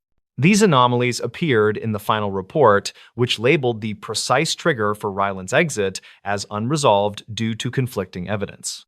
Seasonal crews installed warning signs along the inlet, urging winter visitors to avoid the frozen lake during rapid temperature shifts. The lake house owners updated their safety guidelines, advising guests to stay indoors during sharp pressure changes detected by regional sensors. Training programs across the county referenced the case to demonstrate the sudden hazards associated with frozen lakes during severe storms. Yet the puzzle of Rylan's final moments remained open for debate among investigators who believed key atmospheric details were still missing. Experts who revisit the file today agree that the case endures not because of impossible theories, but because of small, unexplained contradictions. The harmonic audio resonance, the warped floorboard, and the frost lines inside the lake house each resist simple interpretation. Most investigators conclude that Rylan likely suffered an accidental fall while attempting to understand the deep thud he heard outside that evening. The case endures in local memory as a haunting reminder that frozen lakes can hide unpredictable forces capable of overwhelming even careful visitors. This roadside camera captured something nobody noticed. The long and winding stretch of asphalt known as Route 42 cut a lonely path through the dense pine forests of the Pacific Northwest. For miles in every direction, the landscape was dominated by ancient cedar trees and thick undergrowth that swallowed the morning light. A single automated traffic camera sat perched atop a weathered steel pole near the remote boundary of a massive state park. This specific device was programmed to take a high-resolution photograph every 60 seconds to monitor seasonal weather and road conditions. Local transportation officials rarely checked the digital archives unless a significant accident or a major storm was reported in the area. On a Tuesday in October of 2021, the camera recorded a sequence of images that seemed entirely ordinary to any casual observer. Silas Thorne was a 34-year-old maintenance technician who worked for the Regional Department of Transportation during that year. His primary job involved traveling to remote locations to ensure that solar panels and data transmitters were functioning within normal parameters. Silas enjoyed the solitude of his work because it allowed him to explore the rugged landscape far from the city noise. He was a man of habit who took pride in the technical precision required to keep the remote monitoring network alive. On that particular morning, he received a notification that a specific camera unit was experiencing a strange, recurring storage error. He packed his tools into his white utility truck and began the long drive toward the isolated mountain pass corridor. The drive took nearly 3 hours as the elevation climbed and the fog hung low over the dense canopy of trees. Silas reached the base of the pole and connected his rugged laptop to the diagnostic port located inside the metal box. He noticed that the hard drive was almost full of temporary files that should have been deleted automatically every month. The system was lagging because it was struggling to process a series of photographs taken during a recent heavy rainstorm. Silas decided to download the final batch of images before he cleared the memory and reset the internal software. He wanted to make sure the optical sensor had not been damaged by the moisture or the high winds. As the progress bar moved across his screen, he scrolled through the thumbnails to ensure the lens was still properly focused. He saw the familiar gray pavement and the blurred shapes of passing cars that moved through the frame at high speeds. One image from 3 nights prior caught his eye because the background lighting looked different from the photos around it. A small white sedan was parked on the narrow shoulder of the road just past the edge of the guardrail. The car had its hazard lights on, and the driver's side door was left standing wide open toward the forest. It was an odd place to stop because the terrain was steep and there were no trails in sight. Silas felt a slight chill because that section of the highway was known for having absolutely no cellular phone service. He clicked on the next photo in the sequence to see if the driver was standing near the vehicle for help. The white sedan was still there, but the open door was now closed and a dark figure stood near the trunk. The figure appeared to be reaching into the dense brush, and they were pulling something heavy out from the shadows. Silas zoomed in on the grainy pixels until he could see the silhouette of a large and dusty camping trunk. The person in the photo was wearing a dark hooded jacket that obscured their face from the camera lens. He checked the timestamps and realized that the person had been at that specific location for less than 4 minutes. The third photo showed the white sedan pulling back onto the asphalt and leaving nothing but tire tracks in the mud. Silas looked toward the actual spot on the shoulder and saw that the grass was still flattened near the trees. He felt a strange urge to investigate the area, even though his primary task for the day was already finished. He stepped over the metal guardrail and walked toward the exact place where the figure had stood in the photograph. The air was cold, and the only sound was the wind whistling through the high branches of the pines. The ground was soft from the recent rains, and he noticed deep gouges in the earth where something had been dragged. He followed the trail for about 50 feet until he reached a small clearing hidden behind a thicket of ferns. Silas found the camping trunk tucked under a pile of damp pine needles and heavy branches that looked intentionally placed. He reached down to touch the cold plastic surface and saw that the heavy latches were sealed with industrial tape. A faint smell of metallic decay hung in the stagnant air, and Silas immediately pulled his hand back in realization. He knew that he should not open the container without the proper authorities present at the scene. He used his radio to contact the dispatch office and reported that he had discovered a suspicious item in the woods. Within an hour, 2 state troopers arrived at the scene and began to secure the perimeter with yellow plastic tape. They asked Silas to show them the photographs on his laptop so they could identify the make and the model. The officers noted that the white sedan did not have a visible rear license plate in any frame. They carefully cut the tape on the trunk and discovered several stolen historical artifacts from a local museum storage facility. These were items that had been missing for months following a sophisticated heist that left no physical evidence behind. The museum had reported a quiet break-in 3 months earlier, but the investigators had no leads on the items. These artifacts were extremely valuable, and the thieves had likely hidden them in the forest until the heat died down. The police realized the driver must have returned to the woods to move the cache to a more permanent location. They analyzed the road camera data from other units along the highway to track the path of the white sedan. This lead eventually took them to a small rental property located 2 towns over from the edge of the park. They found the vehicle hidden in a detached garage behind a row of tall hedges and overgrown weeds. Inside the house, the authorities found more items that had been taken during the same heist earlier that same year. The suspects had been living there under false names while they waited for a buyer to finalize a secret purchase. One of the men was a former security guard who knew exactly how to avoid the primary surveillance systems. He did not realize that the remote traffic camera was set to trigger every minute, regardless of any motion. His simple mistake of parking in that specific spot had provided the only evidence needed to solve the case. The archives of the transportation department had captured the one moment he thought was completely private. Silas returned to his office that afternoon and felt a sense of pride for paying attention to the small details. Most people would have deleted the corrupted files without looking at the images because it was a routine maintenance job. The state park was now safe from the looters, and the historical treasures were returned to their rightful display cases. He continued his work across the mountains and always looked a little closer at the photos from the lonely road. Sometimes, the most important things are hidden in the background of a world that is always moving fast. The quiet technician had become an accidental hero by simply doing his job with a watchful eye. The automated camera still stands on its steel pole and records the passage of time one frame at a time. It captures the fog and the trees and the occasional car that travels through the silence of the woods.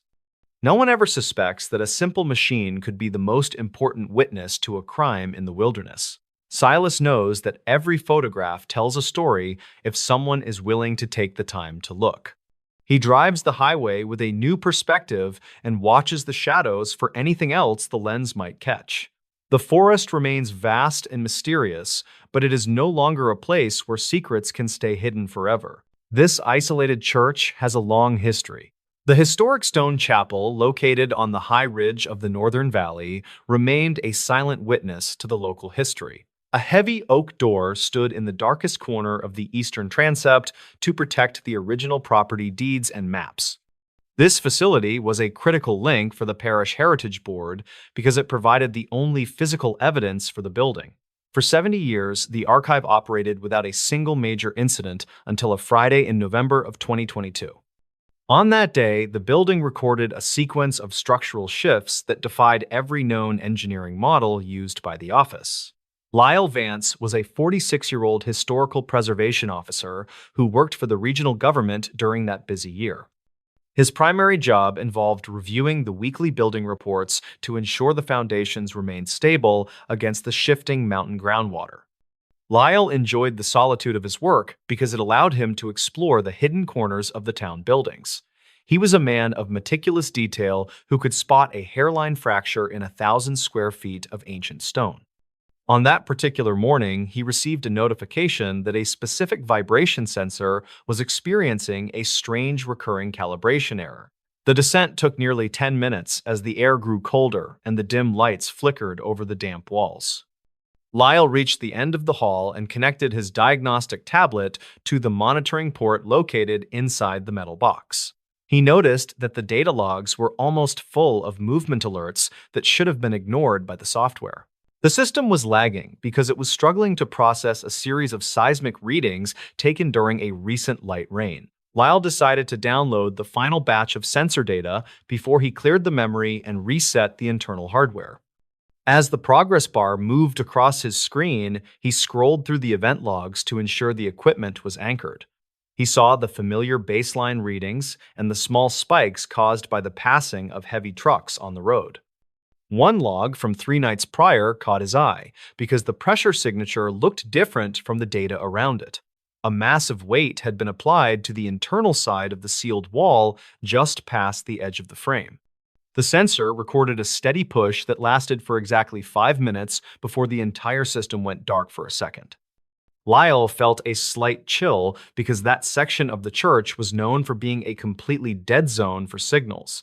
He clicked on the next file in the sequence to see if the building had shifted again during the night shift. The pressure was still there, but the sensor reading was now pulsing and a low-frequency hum stood near the frequency. The force appeared to be originating from deep beneath the floor, and it was pulling something heavy out from the dark. Lyle zoomed in on the digital waves until he could see the silhouette of a large and repeating vibration. He checked the timestamps and realized that the event had been at that specific location for less than 10 minutes total. The third log showed the pressure dropping back to 0 and leaving nothing but a flat line in the file. Lyle looked toward the actual wall in the corner and saw that the mortar seal was still perfectly intact today. He felt a strange urge to investigate the area, even though his primary task for the day was already finished now. The air was stagnant, and the only sound was the hum of the ventilation fans echoing through the empty corridor. The floor was dry from the recent summer heat, and he noticed thin cracks in the stone where the wall met. He followed the line for about 5 feet until he reached a small gap hidden behind a stack of metal shelves. Lyle found a heavy iron latch tucked under a layer of thick dust and cobwebs that looked intentionally placed long ago. He reached down to touch the cold metal surface and saw that the heavy bolt was sealed with industrial wax. A faint smell of sulfur hung in the heavy air, and Lyle immediately pulled his hand back in sudden realization. He used his portable radio to contact the main office and reported that he had discovered a suspicious architectural anomaly today. Within an hour, 2 structural engineers arrived at the scene and began to secure the perimeter with bright orange plastic tape. They asked Lyle to show them the sensor logs on his tablet so they could identify the source of force. The engineers noted that the hidden hallway did not have a registered blueprint in any of the municipal archive books here. They carefully scraped the wax on the latch and discovered several rusted ventilation pipes from a forgotten early 20th century. The local museum had reported a missing set of original town founding documents 3 months earlier, but the police had nothing. These papers were extremely valuable, and a former clerk had likely hidden them in the wall until the investigation closed now. The engineers realized the thief must have used the old vault room to hide the stolen property behind the wall. They analyzed the sensor data from other units along the foundation to track the path of the subtle structural shifts. This lead eventually took them to a small residential house located 2 blocks over from the edge of the park. Inside the house, the authorities found more documents that had been taken during the same period earlier that same year. The suspect had been living there under a false name while he waited for a collector to finalize a secret sale. One of the men was a former janitor who knew exactly how to access the sub-basement without triggering alarms. He did not realize that the new vibration sensors were set to record every movement regardless of the weight or size. His simple mistake of leaning against the hidden latch had provided the only evidence needed to solve the case. Lyle returned to his office that afternoon and felt a sense of pride for paying attention to the small details today. Most people would have deleted the error logs without looking at the data because it was a routine maintenance job. The historical records were now safe from the thief, and the original deeds were returned to their rightful display cases. He continued his work across the municipal buildings and always looked a little closer at the logs from the basements. Sometimes the most important things are hidden in the background of a world that is always moving too fast. The hidden latch still stands in its dark corner and records the passage of time 1 minute at a time now. It sits behind the metal shelves and the occasional staff member who travels through the silence of the lower levels. No one ever suspects that a simple sensor could be the most important witness to a crime in the building. Lyle knows that every data log tells a story if someone is willing to take the time to look today. He walks the halls with a new perspective and watches the digital monitors for anything else the system catches. The federal investigation into the document theft revealed that the suspects had intended to sell the items on the market. This operation would have stripped the town of its legal history and compromised the property rights of many local families. The recovery of the original land survey maps ensured that several ongoing legal disputes could be settled with accurate evidence. Lyle received a formal commendation from the mayor for his role in preserving the heritage of the entire valley community. He often shares the story of the hidden hallway with new preservation officers as a lesson in professional diligence. The quiet church stands on the hill and continues to serve the families as it has for many generations now. Visitors admire the architecture and the stained glass windows without knowing the secret that was hidden deep beneath the floor. The story of the vibration sensor and the iron latch has become a local legend among the town residents today. Most people walk past the oak door in the transept without realizing its significance in the history of the parish. For Lyle, the sound of the wind against the limestone will always be a reminder of the hidden truths. The truth about what happened on that Friday in October remains locked away in boxes of redacted paperwork and files. The people of the quiet valley continue their lives while the mystery of the church hallway hangs over the town. It is a reminder that some things are captured by the machines that are never meant to be understood by humans. Lyle continues to keep his watch from a distance, knowing that the sensors will eventually trigger another silent alarm today. The silence of the basement is never truly empty when the sensors are the only ones left to listen. The archives of the town recorded the passage of time as the seasons changed from the heat of the summer. The limestone walls of the old chapel remained strong against the wind that blew across the high ridge of the mountain. Lyle often looks at the digital feed from the sensors on his tablet while he sits in his quiet office. He knows that the history of the town is safe as long as someone is willing to watch the data. The record of the world continues to grow one frame at a time for anyone who cares to look. The structural engineers completed their final report on the hidden corridor and the forgotten vault room in the sub-basement. They found that the original construction had been modified several times during the early part of the 20th century. These changes were never added to the official maps of the town or the blueprints of the historic limestone chapel. This lack of information provided the perfect hiding place for someone who wanted to keep a secret in the dark. The discovery of the iron latch was a turning point in the investigation into the missing regional property deeds. The former janitor was arrested and charged with the theft of several state documents that were over 80 years old. He had been planning to move the items to a secondary location when the vibration sensor recorded his presence today.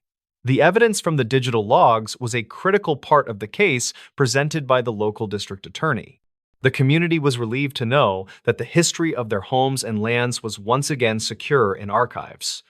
Lyle continues to perform his duties with a sense of purpose that comes from knowing he made a difference. The story of the isolated church and its hidden history serves as a reminder of the value of the archives. It shows that even the most mundane data can hold the key to solving a mystery from the recent past. The machines that monitor our world are silent witnesses to the actions of the people who move through it. We may not always see the cameras or the sensors, but they are recording the truth 1 second at a time. For the residents of the valley, the stone chapel is more than just a place of quiet reflection now. The preservation of history requires the constant attention of people like Lyle Vance, who value the details of the world. He remains a dedicated officer who understands that the past is a foundation for the future of the quiet town. The record of the hidden hallway is a permanent part of the digital logs stored in the local government office. It will be there for the next generation of technicians to find when they perform their routine maintenance checks. The history of the church is written in the stone and preserved in the silent data of the sensors. A dispatcher noticed an odd pattern during the blizzard. The winter of 1988 brought a storm that locals still talk about during every single heavy snow alert. Records from the county dispatch office show that emergency calls tripled within the first 4 hours of the whiteout conditions. Silas Vance was 42 years old and worked as a senior dispatcher for the rural Mountain Valley Emergency Services. He had spent 12 years answering phones, but nothing prepared him for the chaos of that specific Tuesday in January. Silas arrived at the station before dawn, while the first flakes were just beginning to cover the dark asphalt roads. His goal for the shift was simple, since he just wanted to keep the radio channels clear for the plows. The wind picked up around 10 o'clock, and visibility dropped to near zero across the entire northern half of the valley. The first strange call came through at noon from a woman who reported a stalled sedan on a back road. She told Silas that she saw a man in a red jacket walking away from the car toward the woods. Silas logged the location and sent a deputy, but the officer found the car was empty and completely locked up. The deputy reported that there were no footprints leading away from the vehicle despite what the witness had just claimed. Silas assumed the snow had simply filled the tracks in quickly because the wind was gusting at 40 miles an hour. An hour later, another call arrived from a different part of the county regarding a man in a red jacket. This witness was an elderly farmer named Arthur, who claimed he saw someone standing in the middle of his field. Arthur said the figure was not moving at all despite the freezing temperatures and the blinding sheets of heavy snow. Silas checked the map and realized this farm was nearly 15 miles away from the first sighting of the sedan. It was impossible for someone to travel that distance on foot through a blizzard in such a short amount of time. The dispatcher began to feel a sense of unease as he looked at the blinking lights on his console screen. He decided to pull up the digital logs from the previous winter storms to see if this pattern had appeared. Dispatchers often share stories about ghost calls or strange sightings during heavy weather, but Silas usually ignored that kind of talk. He noticed a note in the archives from 1983 that mentioned a red jacket near a frozen creek bed. The similarities were enough to make him sit up straight and reach for his cold cup of black morning coffee.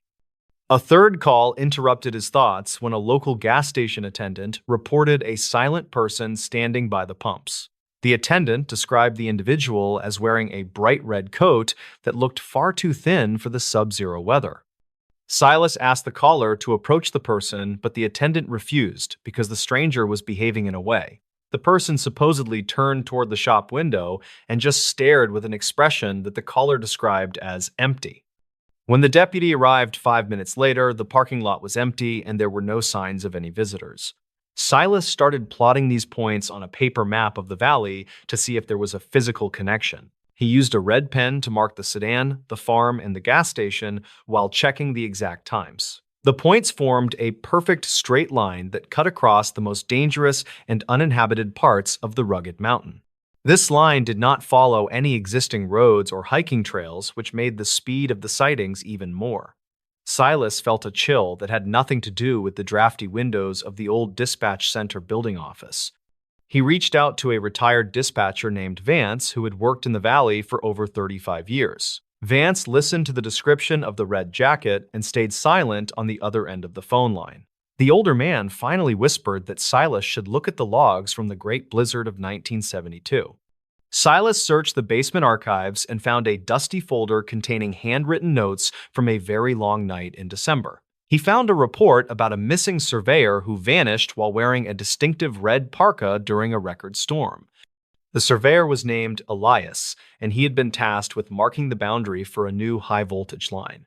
According to the old dispatch logs, Elias had sent a final radio transmission about getting lost in the whiteout conditions. Search teams looked for him for 3 weeks, but they never found a single trace of his gear or body. The line Silas had drawn on his map matched the exact path of the proposed power lines from that era. Every sighting from this afternoon was located at a spot where a massive steel utility tower currently stood in silence. Silas realized the figure was not walking between the locations, but was appearing at specific points along the electrical grid. He received one final call as the sun began to set behind the thick gray clouds of the dying storm. A homeowner near the end of the valley reported a man in a red jacket standing on her back porch. She said he was tapping on the glass and holding up a surveyor rod as if he were taking measurements. Silas told her to stay away from the windows and dispatched the nearest unit with a sense of urgent dread. The deputy reached the house in record time but found only a pile of snow leaning against the wooden door. There were no boots prints on the porch, and the homeowner was hiding in her bathroom with a loaded shotgun. Silas looked at his map one last time and saw the final point ended at the local main power substation. He called the utility company to warn them, but the technician said the gates were locked and the alarms silent. The storm finally broke around midnight, and the wind died down to a soft whistle through the frozen pine trees. Maintenance crews went out the following morning to clear the ice from the heavy lines near the primary mountain substation. They found a vintage surveyor rod leaning against the fence and a scrap of red fabric caught in the wire. There was no body found in the drifts, and no evidence that anyone had climbed over the high-security fence. Silas kept the scrap of fabric in his desk drawer as a reminder of the pattern he found that day. He never spoke about the red jacket again, but he always watched the monitors closely whenever the snow started falling. The valley remained quiet for the rest of the winter, and the strange calls did not return to the station. Experts say that sensory deprivation during blizzards can cause groups of people to imagine similar things out of thin air. Silas knew the difference between a tired mind and a factual log of events recorded in real time on paper. He retired 3 years later and moved to a coastal town where it never snows and the sun always shines. The records of 1988 remain in the basement for the next person who might notice the strange pattern. The county museum eventually displayed a small exhibit about the surveyor who disappeared so many long decades ago in the cold. Visitors often stop to read the official reports from that night, and they wonder about the man in the red coat. Some believe that the energy from the high voltage lines acted as a conduit for a soul lost in time. Others think that the extreme weather simply bends reality in ways that the human mind cannot ever fully understand or explain. The dispatch office still uses the same map system, but the younger workers do not know about the red ink. Silas spent his final days sitting on a porch by the ocean while reading books about geography and local mountain history. He often thought about the surveyor Elias and hoped the man finally found the boundaries he was looking for that night. The red fabric in his drawer eventually faded to a dull pink, but the memory of the tapping glass remained. He knew that some mysteries are not meant to be solved by police officers or by professional search and rescue teams. The blizzard of 1988 remains a legend that grows larger every time the temperature drops below the freezing point. The station logs were digitized in the year 2010, but some of the original handwritten notes were lost during the process. Silas had made sure to photocopy the most important pages before he left the valley for the very last time ever. He sent those copies to a historical society so that the truth of the pattern would not be forgotten by history. The surveyor rod found at the substation remains in a glass case as a silent witness to a very strange afternoon. No one has seen the man in the red jacket since the power grid was upgraded in the early 90s. The wind still howls through the mountain passes, and the snow still buries the small towns under feet of frozen white powder. Every dispatcher who sits at that desk now hears the faint static on the radio during the height of a storm. They look at the screens and they watch for any calls about a man walking alone where no man should be. The legacy of the red jacket is a part of the valley now, and it will be for a long time. Silas Vance died peacefully, knowing that he had documented the impossible with the steady hand of a true professional worker. This final voicemail from a highway turnout still has no explanation. The discovery of a mobile phone at the edge of a steep embankment changed the direction of a major search. A local road worker found the device while clearing dry brush near a remote highway turnout in the late autumn season. The battery was long dead, but the internal storage remained intact and contained a single recording that baffled the local authorities. It was a 3-minute voicemail left on an answering machine that seemed to document a very strange and sudden disappearance. Lyle Vance was a 42-year-old long-haul trucker who had spent his career driving through the high desert. He arrived at the mountain pass early on a Tuesday night with the simple goal of resting before his final delivery. The weather was unusually clear for that time of year, and Lyle expected to finish his route well before the sunrise. He carried a heavy thermos of coffee and a small notebook to record his mileage and fuel stops for the company. The highway was quiet, and the air felt heavy with the scent of sagebrush and cold engine oil that night. As Lyle pulled his heavy silver truck into the paved turnout, he noticed a series of strange lights in the sky. He followed the flickering glow with his eyes until he reached the very edge of the gravel shoulder near the cliff. The dash cam recorded him parking the vehicle and stepping out to inspect a noise coming from the rear of the trailer. Lyle looked toward the horizon and seemed to be tracking something moving quickly through the rocks near the base of peaks. He returned to the cab and checked his radio before realizing that the signal was dropping out for no clear reason. He sat in the driver's seat, and the internal microphone captured a strange humming sound that seemed to come from above. A thick layer of dust began to swirl around the hood of the car, even though there was no wind there. Lyle reached for his phone to call his wife and leave a quick message about the delay in his scheduled return. The voicemail began with him explaining that he saw a group of figures walking across the empty highway in the dark. His voice was shaky and suggested that Lyle was feeling a sudden sense of physical disorientation or a deep growing fear. According to local archives, the area where Lyle stopped had been the site of several unexplained events since 1974. Dispatch logs from that year indicate that multiple drivers reported seeing shadows that moved without making any sound on the road.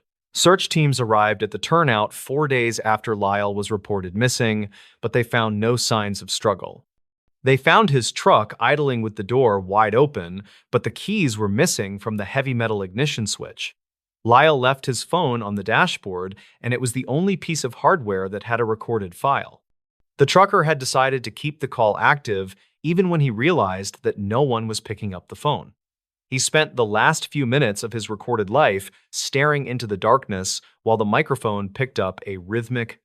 Lyle felt a strange sense of curiosity and stepped out of the truck one last time to investigate the bright glow. He walked toward the edge of the turnout and disappeared from the range of the cab lights as the clicking grew.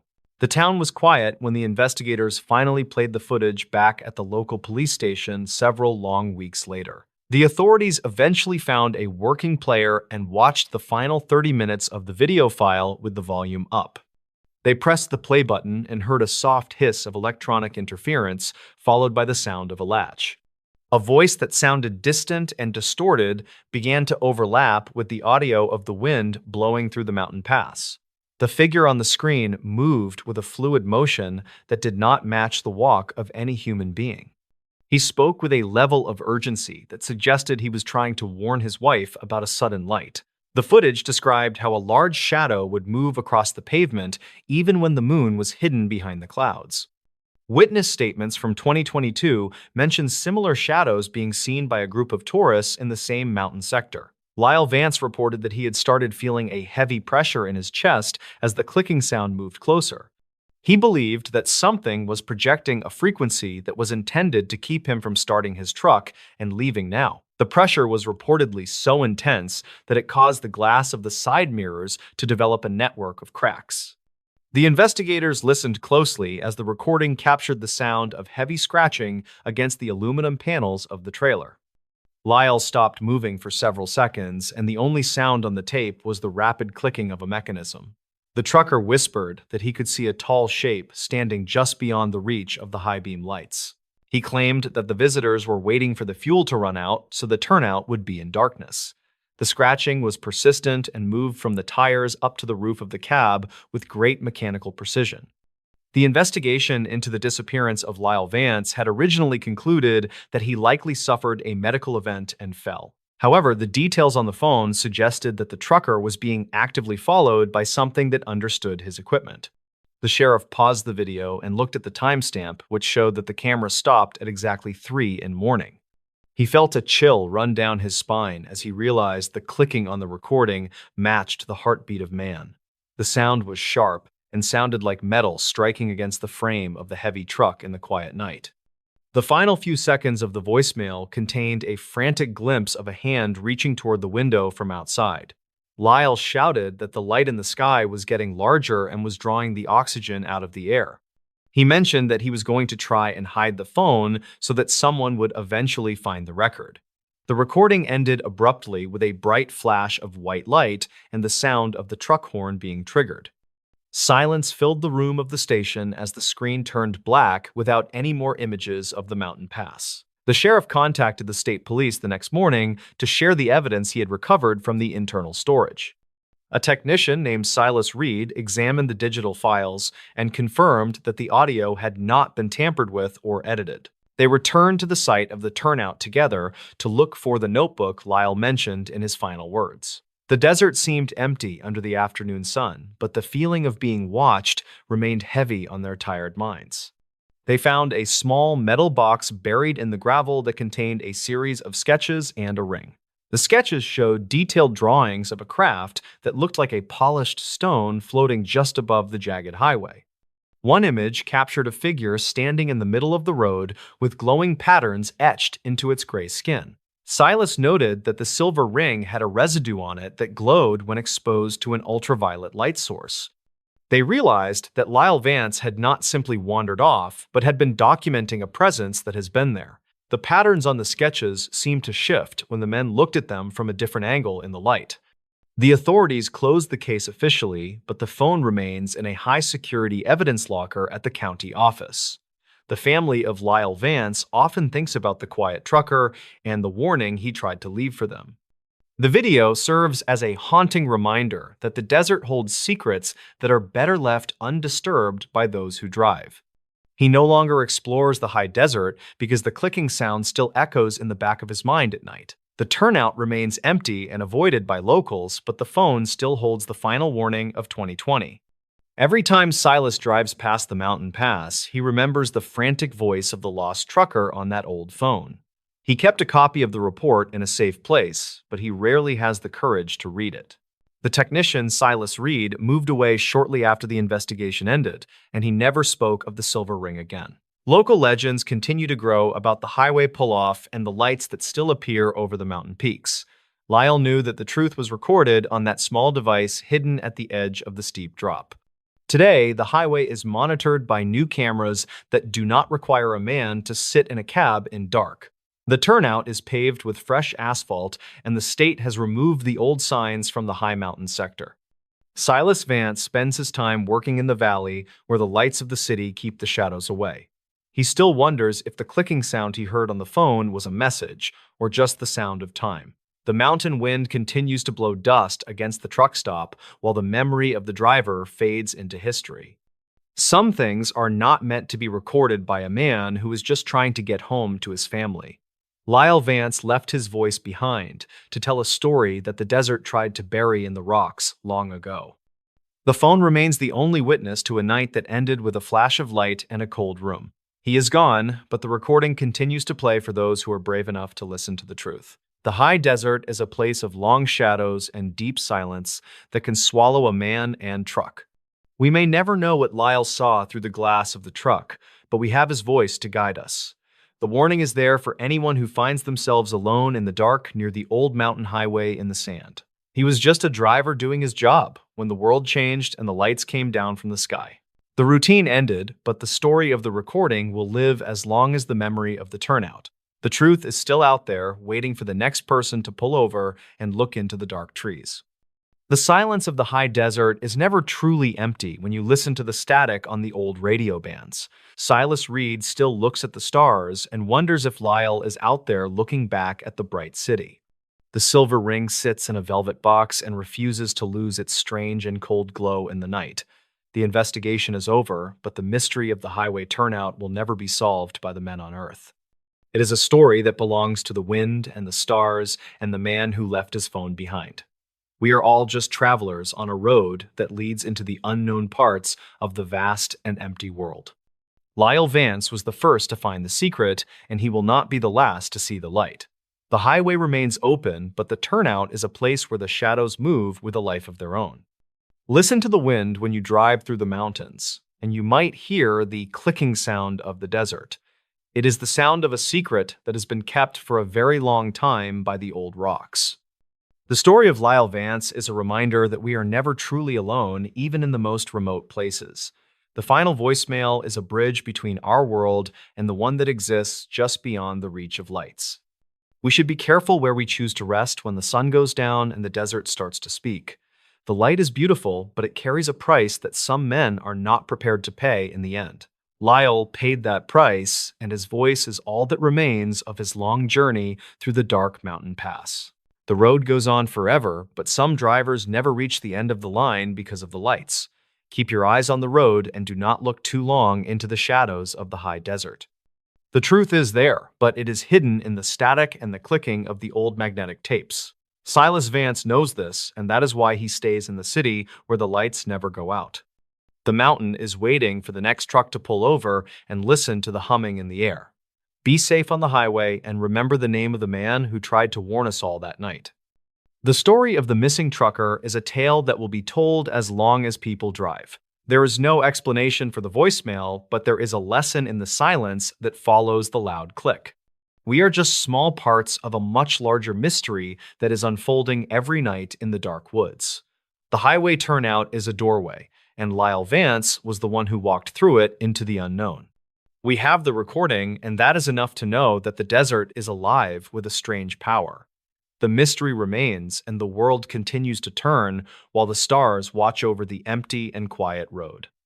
Silas closes his eyes and hears the voice of his friend calling out from the distance of the stars.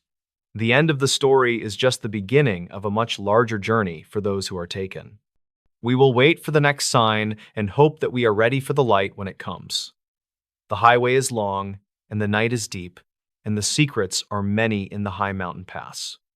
Be careful where you stop, because you might not be the only one looking for a place to rest. The voicemail is the only thing that is left of a man who saw too much. It is a warning that we should all heed when we find ourselves alone on the road. The truth is out there, and it is waiting for the next recording to begin in dark. Silas Reed knows the truth, and he will never return to the highway turnout in the desert. The story is finished, but the mystery will live on in the hearts of those who listen. Lyle Vance is gone, but his voice will never be forgotten by the people who find the phone. The desert has spoken, and the recording is the final word on the matter of the lights. This ordinary motel room raised serious questions. The quiet stretches of highway in the desert often hide locations that seem to exist outside of the normal flow of time. Local police records indicate that room 212 at the roadside inn had the highest turnover rate in the county. Silas Vance was 54 years old and worked as a regional maintenance manager for a chain of budget motels. He had spent 20 years fixing leaky faucets and broken air conditioning units, but he never liked visiting the desert branch. Silas arrived at the property during a heat wave in 1995 with a goal to renovate the back wing. The sun was beating down on the cracked pavement, and the air smelled like dry sage and old engine oil. He unlocked the door to the corner room and felt a sudden drop in temperature that made his skin crawl.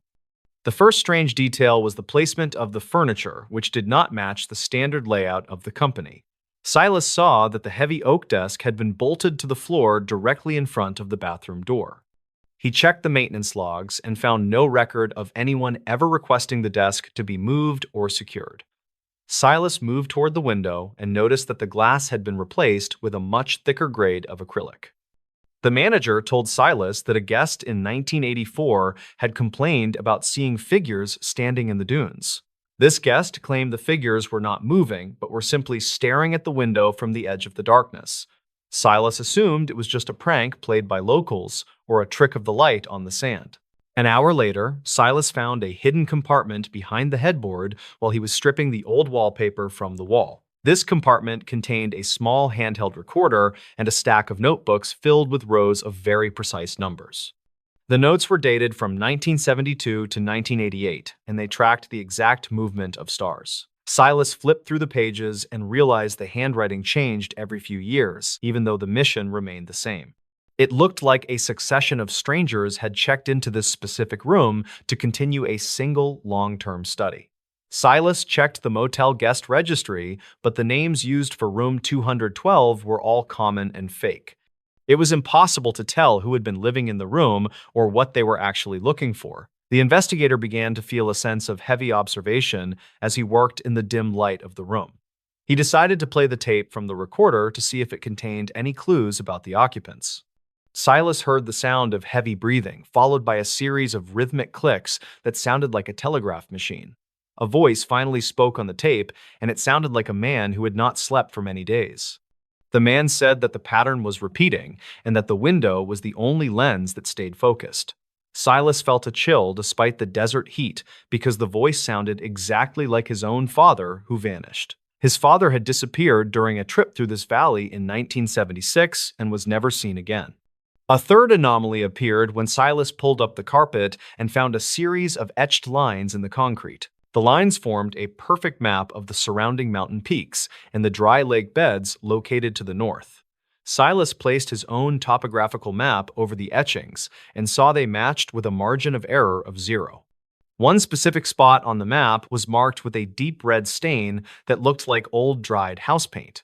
This spot corresponded to a nearby abandoned weather station that had been shut down by the government in '83. Silas asked the motel manager about the station, but the man claimed that no such building ever existed there. When Silas looked out the thick acrylic window, he could clearly see the white dome of the station glowing. Silas started connecting the dates in the notebooks with the history of the local power grid and the weather station. He used a red pen to circle the nights when the motel experienced total blackouts during the previous 2 decades. The blackouts occurred on the exact same nights that the mysterious guests had recorded the most data in the logs. This pattern suggested that the room was drawing a massive amount of electricity from the main line for something. Silas felt the floor vibrate under his boots, even though there were no large machines running in the motel wing. He realized the room was not just a place for sleep, but was a part of a larger machine. Silas reached out to a retired electrician who had wired the motel back in the late 1960s. The electrician listened to the description of the vibrations, and he told Silas to look under the bathroom floor tiles. Silas broke the ceramic and found a heavy copper cable that ran directly into the earth beneath the desert sand. The old man whispered that the motel was built on top of a natural magnetic fault that distorted radio waves. He claimed that a group of surveyors had used the room as a base to study the bending of time. Silas looked back at the notebooks and realized the numbers were not star coordinates but were timestamps for the future. Every event recorded in the first notebook had eventually come true in the local news over the next decade. Silas found a page that was dated for the current year and saw his own name written in red. The surveyor Elias was the name written at the very bottom of the final notebook found in the wall cavity. According to the notes, Elias had discovered that the room acted as a fixed point in a moving world. Silas realized the man on the tape was not his father, but was a version of the same man. He received one final shock when he looked at the mirror and saw a man in a red jacket. The figure was standing in the corner of the room, but was only visible in the reflection of the glass. Silas turned around quickly, but the corner was empty, and the air was perfectly still and very cold now. He realized that the ordinary motel room was a trap for anyone who noticed the pattern in the logs. Silas packed his tools and decided to leave the motel before the sun went down behind the jagged mountain peaks. He called his office to report that the room was unfit for renovation and should be sealed up with bricks. The manager agreed without asking any questions, as if he had been waiting for someone to finally say it. Silas drove away and watched the motel disappear in his rearview mirror as the first stars began to appear. He kept the final notebook in his glove box as a guide for the years that were yet to come. He never spoke about the motel room to his colleagues or to his family members back in the city. The property was demolished 3 years later, but the concrete foundation remains visible from the high-altitude aerial photos. The mystery of Room 212 remains a secret known only to the few who have seen the patterns. Experts say that the desert heat can cause hallucinations that feel as real as the ground under your feet today. Silas knew the difference between a dream and a stack of notebooks filled with the truth of the coming days. He retired to the coast, but he always kept a compass on his nightstand to check for any vibrations. The desert holds its secrets in the sand, and the wind covers the tracks of anyone who wanders too far. The ordinary motel room is gone, but the questions it raised still echo in the silence of the high desert. The local archives still contain some of the blueprints that Silas managed to save from the motel dumpster that evening. These documents show that the building was designed with a specific orientation that aligned with the magnetic poles of the Earth. Engineers who have studied the plans suggest that the room was intended to be an observation post for atmospheric testing. However, the records do not explain why the electricity usage peaked during solar flares, or why the glass was so thick. Silas spent his retirement years translating the final pages of the red notebook to understand the fate of his father. He discovered that the surveyor Elias had mentioned a doorway that only opens when the temperature drops in the desert. The names listed in the registry were actually the names of people who had been reported missing in the region. Whenever the moon rises over the valley, the locals avoid the patch of ground where the motel once stood. They claim that the air there feels heavy and that the static on the radio becomes unbearable for any driver. Silas had written a letter to the county sheriff explaining the connection between the room and the weather station dome. The sheriff reportedly burned the letter and told Silas to never return to the county for any reason at all. This reaction only confirmed to Silas that the secrets of Room 212 were protected by very powerful people. He kept his silence, but he continued to monitor the news for any mentions of the red jacket sightings. The pattern was still moving, and the room was just one small piece of a much larger puzzle.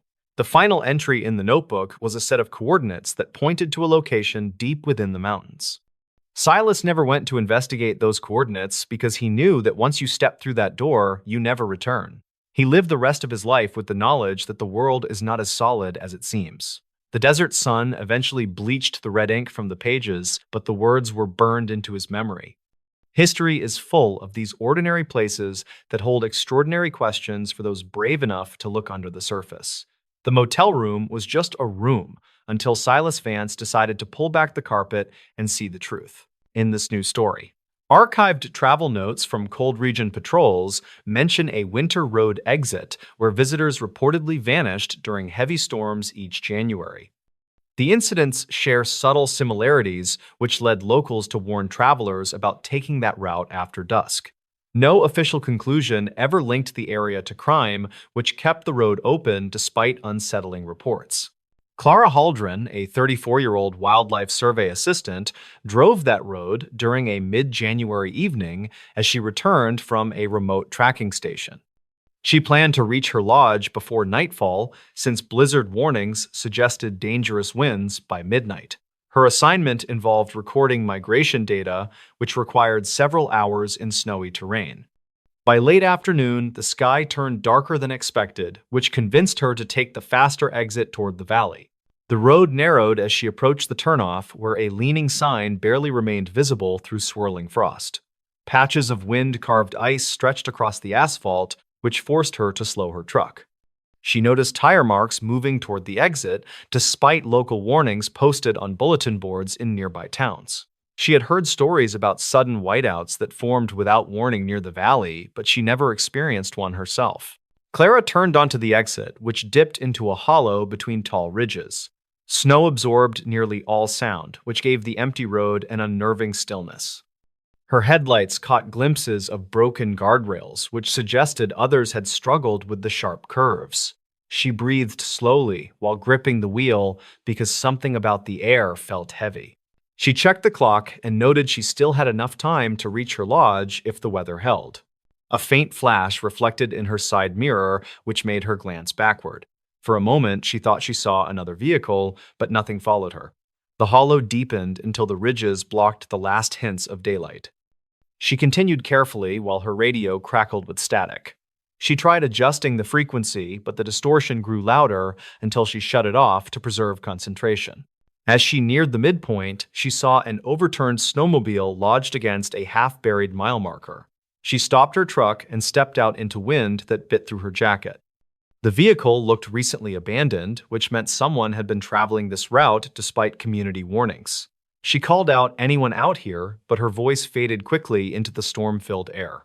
She examined the snowmobile and found a torn glove caught near the ignition. Fresh footprints trailed away from the scene toward a gap in the ridge.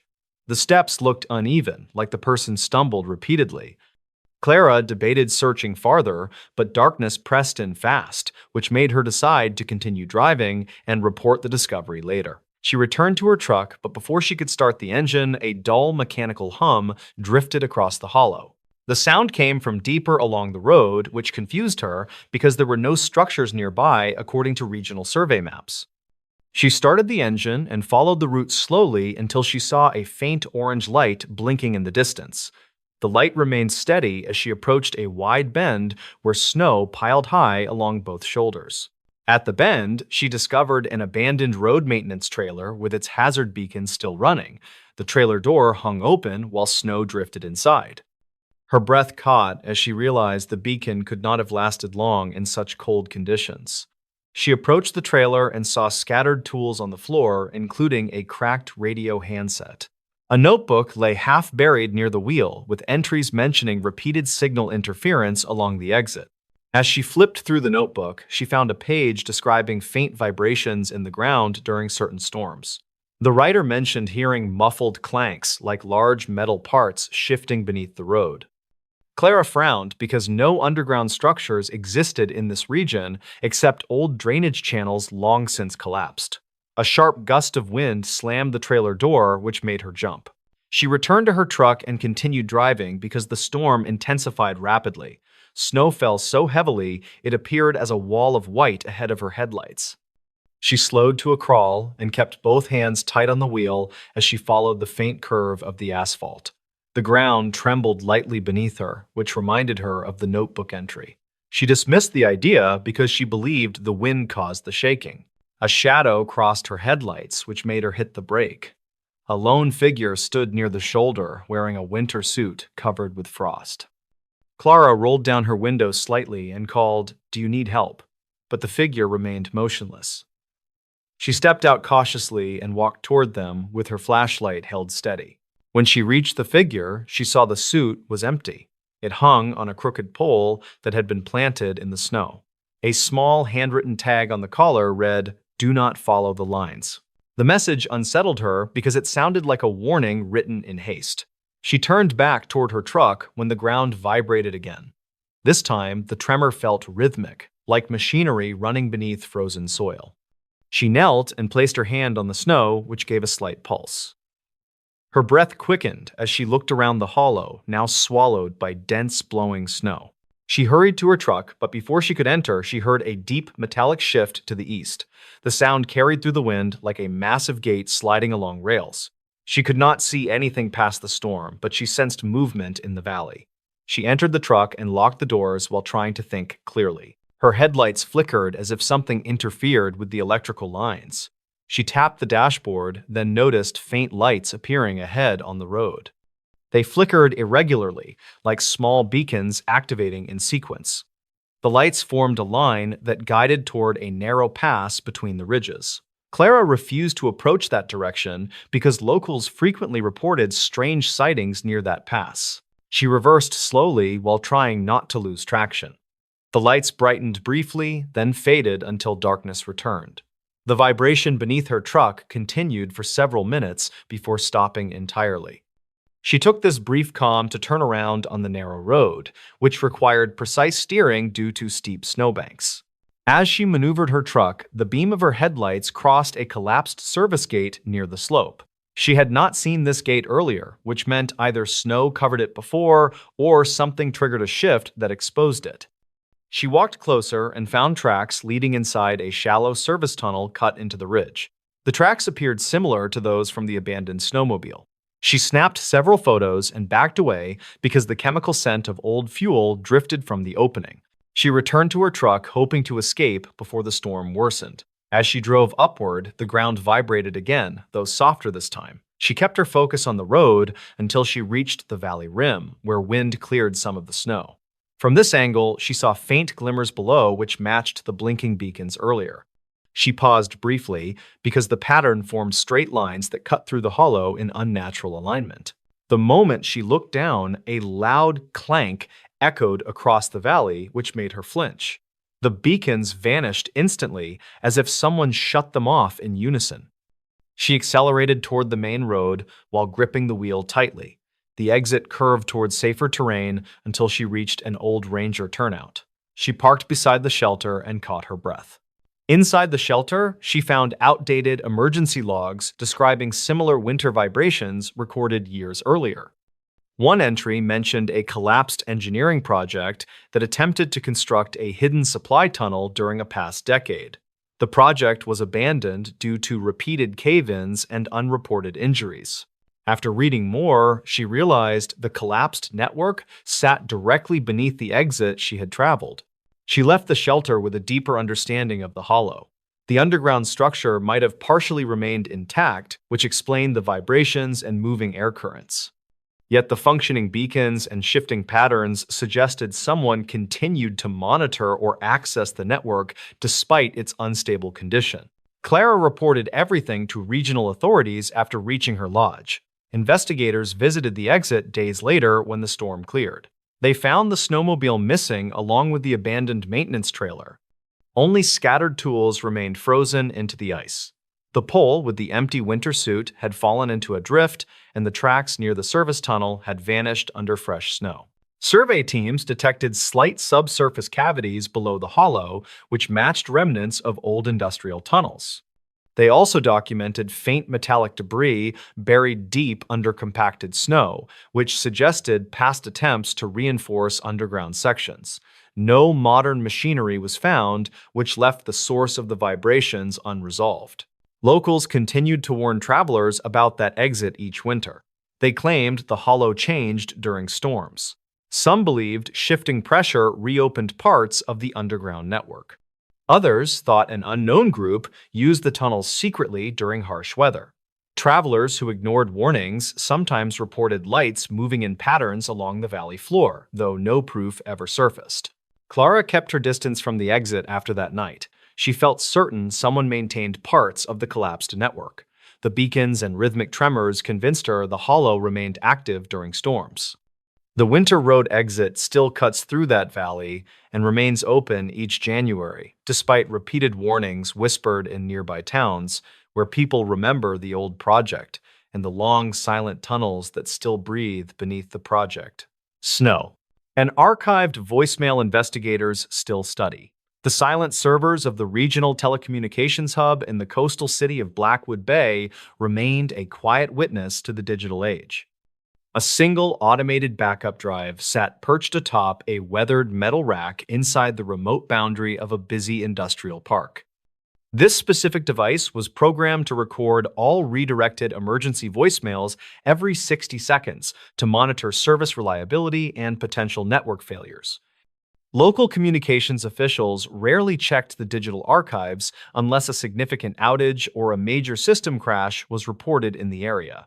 On a Tuesday, in October of 2022, the recorder captured a sequence of audio data that seemed entirely ordinary. Silas Thorne was a 44-year-old senior systems technician who worked for the regional utility department during that busy year. His primary job involved traveling to remote locations to ensure that backup power units and data transmitters were functioning within normal parameters. Silas enjoyed the solitude of his work because it allowed him to explore the rugged landscape far from the crowded city noise. He was a man of meticulous detail who could spot a signal interference pattern in 1,000 lines of raw code. On that particular morning, he received a notification that a specific server unit was experiencing a strange recurring storage error. He packed his tools into his white utility truck and began the long drive toward the isolated signal tower near the coast. The drive took nearly 3 hours, and the fog hung low over the dense canopy of ancient cedar and fir trees. Silas reached the base of the tower and connected his rugged laptop to the diagnostic port located inside the metal box. He noticed that the hard drive was almost full of temporary files that should have been deleted automatically every 30 days.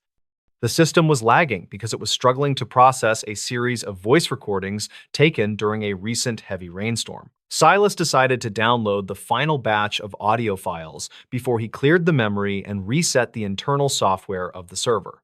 He wanted to make sure the digital sensor had not been damaged by the high humidity or the coastal salt air. As the progress bar moved across his screen, he scrolled through the audio waves to ensure the recordings were still properly indexed.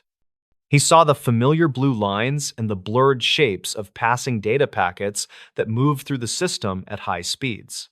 One recording from 3 nights prior caught his ear because the background static sounded different from the audio files around it. A single voicemail was placed from a narrow shoulder of the highway just past the edge of the rocky cliffs. The caller had their voice low, and the message was left standing wide open toward the dark and crashing ocean waves. It was an odd place to call because that specific section of the road was known for having absolutely no cellular service. Silas felt a slight chill because the caller reportedly sounded calm despite the absolute silence of the surrounding environment during the midnight hours. He clicked on the next file in the sequence to see if the person was speaking to a dispatcher for emergency help. The audio log was still there, but the verbal report was now silenced and a dark hum stood near the end. The signal appeared to be reaching into the dense brush, and it was pulling something heavy out from the digital shadows. Silas zoomed in on the grainy audio until he could see the silhouette of a large and repeating electronic pulse. The data on his screen was describing a rhythmic movement that matched the pace of a slow and steady physical breath. He checked the timestamps and realized that the call had been at that specific location for less than 5 minutes total. The third recording showed the signal strength pulling back to 0 and leaving nothing but tire tracks in the audio file. Silas looked toward the actual spot on the map and saw that the ground was entirely undeveloped near the pine trees. He felt a strange urge to investigate the area, even though his primary task for the day was already finished. He stepped into his truck and drove toward the exact place where the signal had pointed in the archived radio log. The air was cold, and the only sound was the wind whistling through the high branches of the trees. The ground was soft from the recent rains, and he noticed deep gouges in the earth where something heavy had been dragged. He followed the trail for about 50 feet until he reached a small clearing hidden behind a thicket of overgrown ferns. Silas found a heavy metal storage trunk tucked under a pile of damp pine needles and branches that looked intentionally placed. He reached down to touch the cold plastic surface and saw that the heavy latches were sealed with industrial duct tape.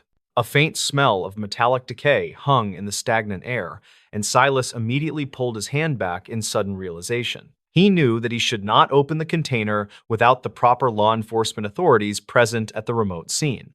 He used his mobile radio to contact the dispatch office and reported that he had discovered a suspicious item in the woods. Within an hour, 2 state troopers arrived at the scene and began to secure the perimeter with yellow plastic tape. They asked Silas to show them the audio logs on his laptop so they could identify the tone and the pitch. The officers noted that the caller did not have a registered phone number in any of the captured maritime records. They carefully cut the tape on the trunk and discovered several stolen historical artifacts from a local museum storage facility. These were items that had been missing for months following a quiet break-in that left no physical evidence behind. The museum had reported a quiet break-in 3 months earlier, but the investigators had no leads on the missing items. These artifacts were extremely valuable, and the thieves had likely hidden them in the forest until the search died down. The police realized the caller must have returned to the woods to move the cache to a more permanent location. They analyzed the signal logs from other towers along the coast to track the path of the unknown vehicle. This lead eventually took them to a small rental property located 2 towns over from the edge of the park. They found the suspect living in a detached garage behind a row of tall hedges and old weeds. Inside the house, the authorities found more items that had been taken during the same period earlier that same year. The suspect had been living there under a false name while he waited for a buyer to finalize a secret purchase. One of the men was a former security guard who knew exactly how to avoid the primary surveillance monitoring systems. He did not realize that the remote signal tower was set to record every frequency, regardless of any active transmission. His simple mistake of making a call in that specific spot had provided the only evidence needed to solve the case. The archives of the utility department had captured the one moment he thought was completely private in the dark. Silas returned to his office that afternoon and felt a sense of pride for paying attention to the small details. Most people would have deleted the corrupted files without listening to the audio because it was a routine maintenance job. The historical records were now safe from the looters, and the original artifacts were returned to their rightful display cases. He continued his work across the mountains and always looked a little closer at the logs from the lonely signal towers.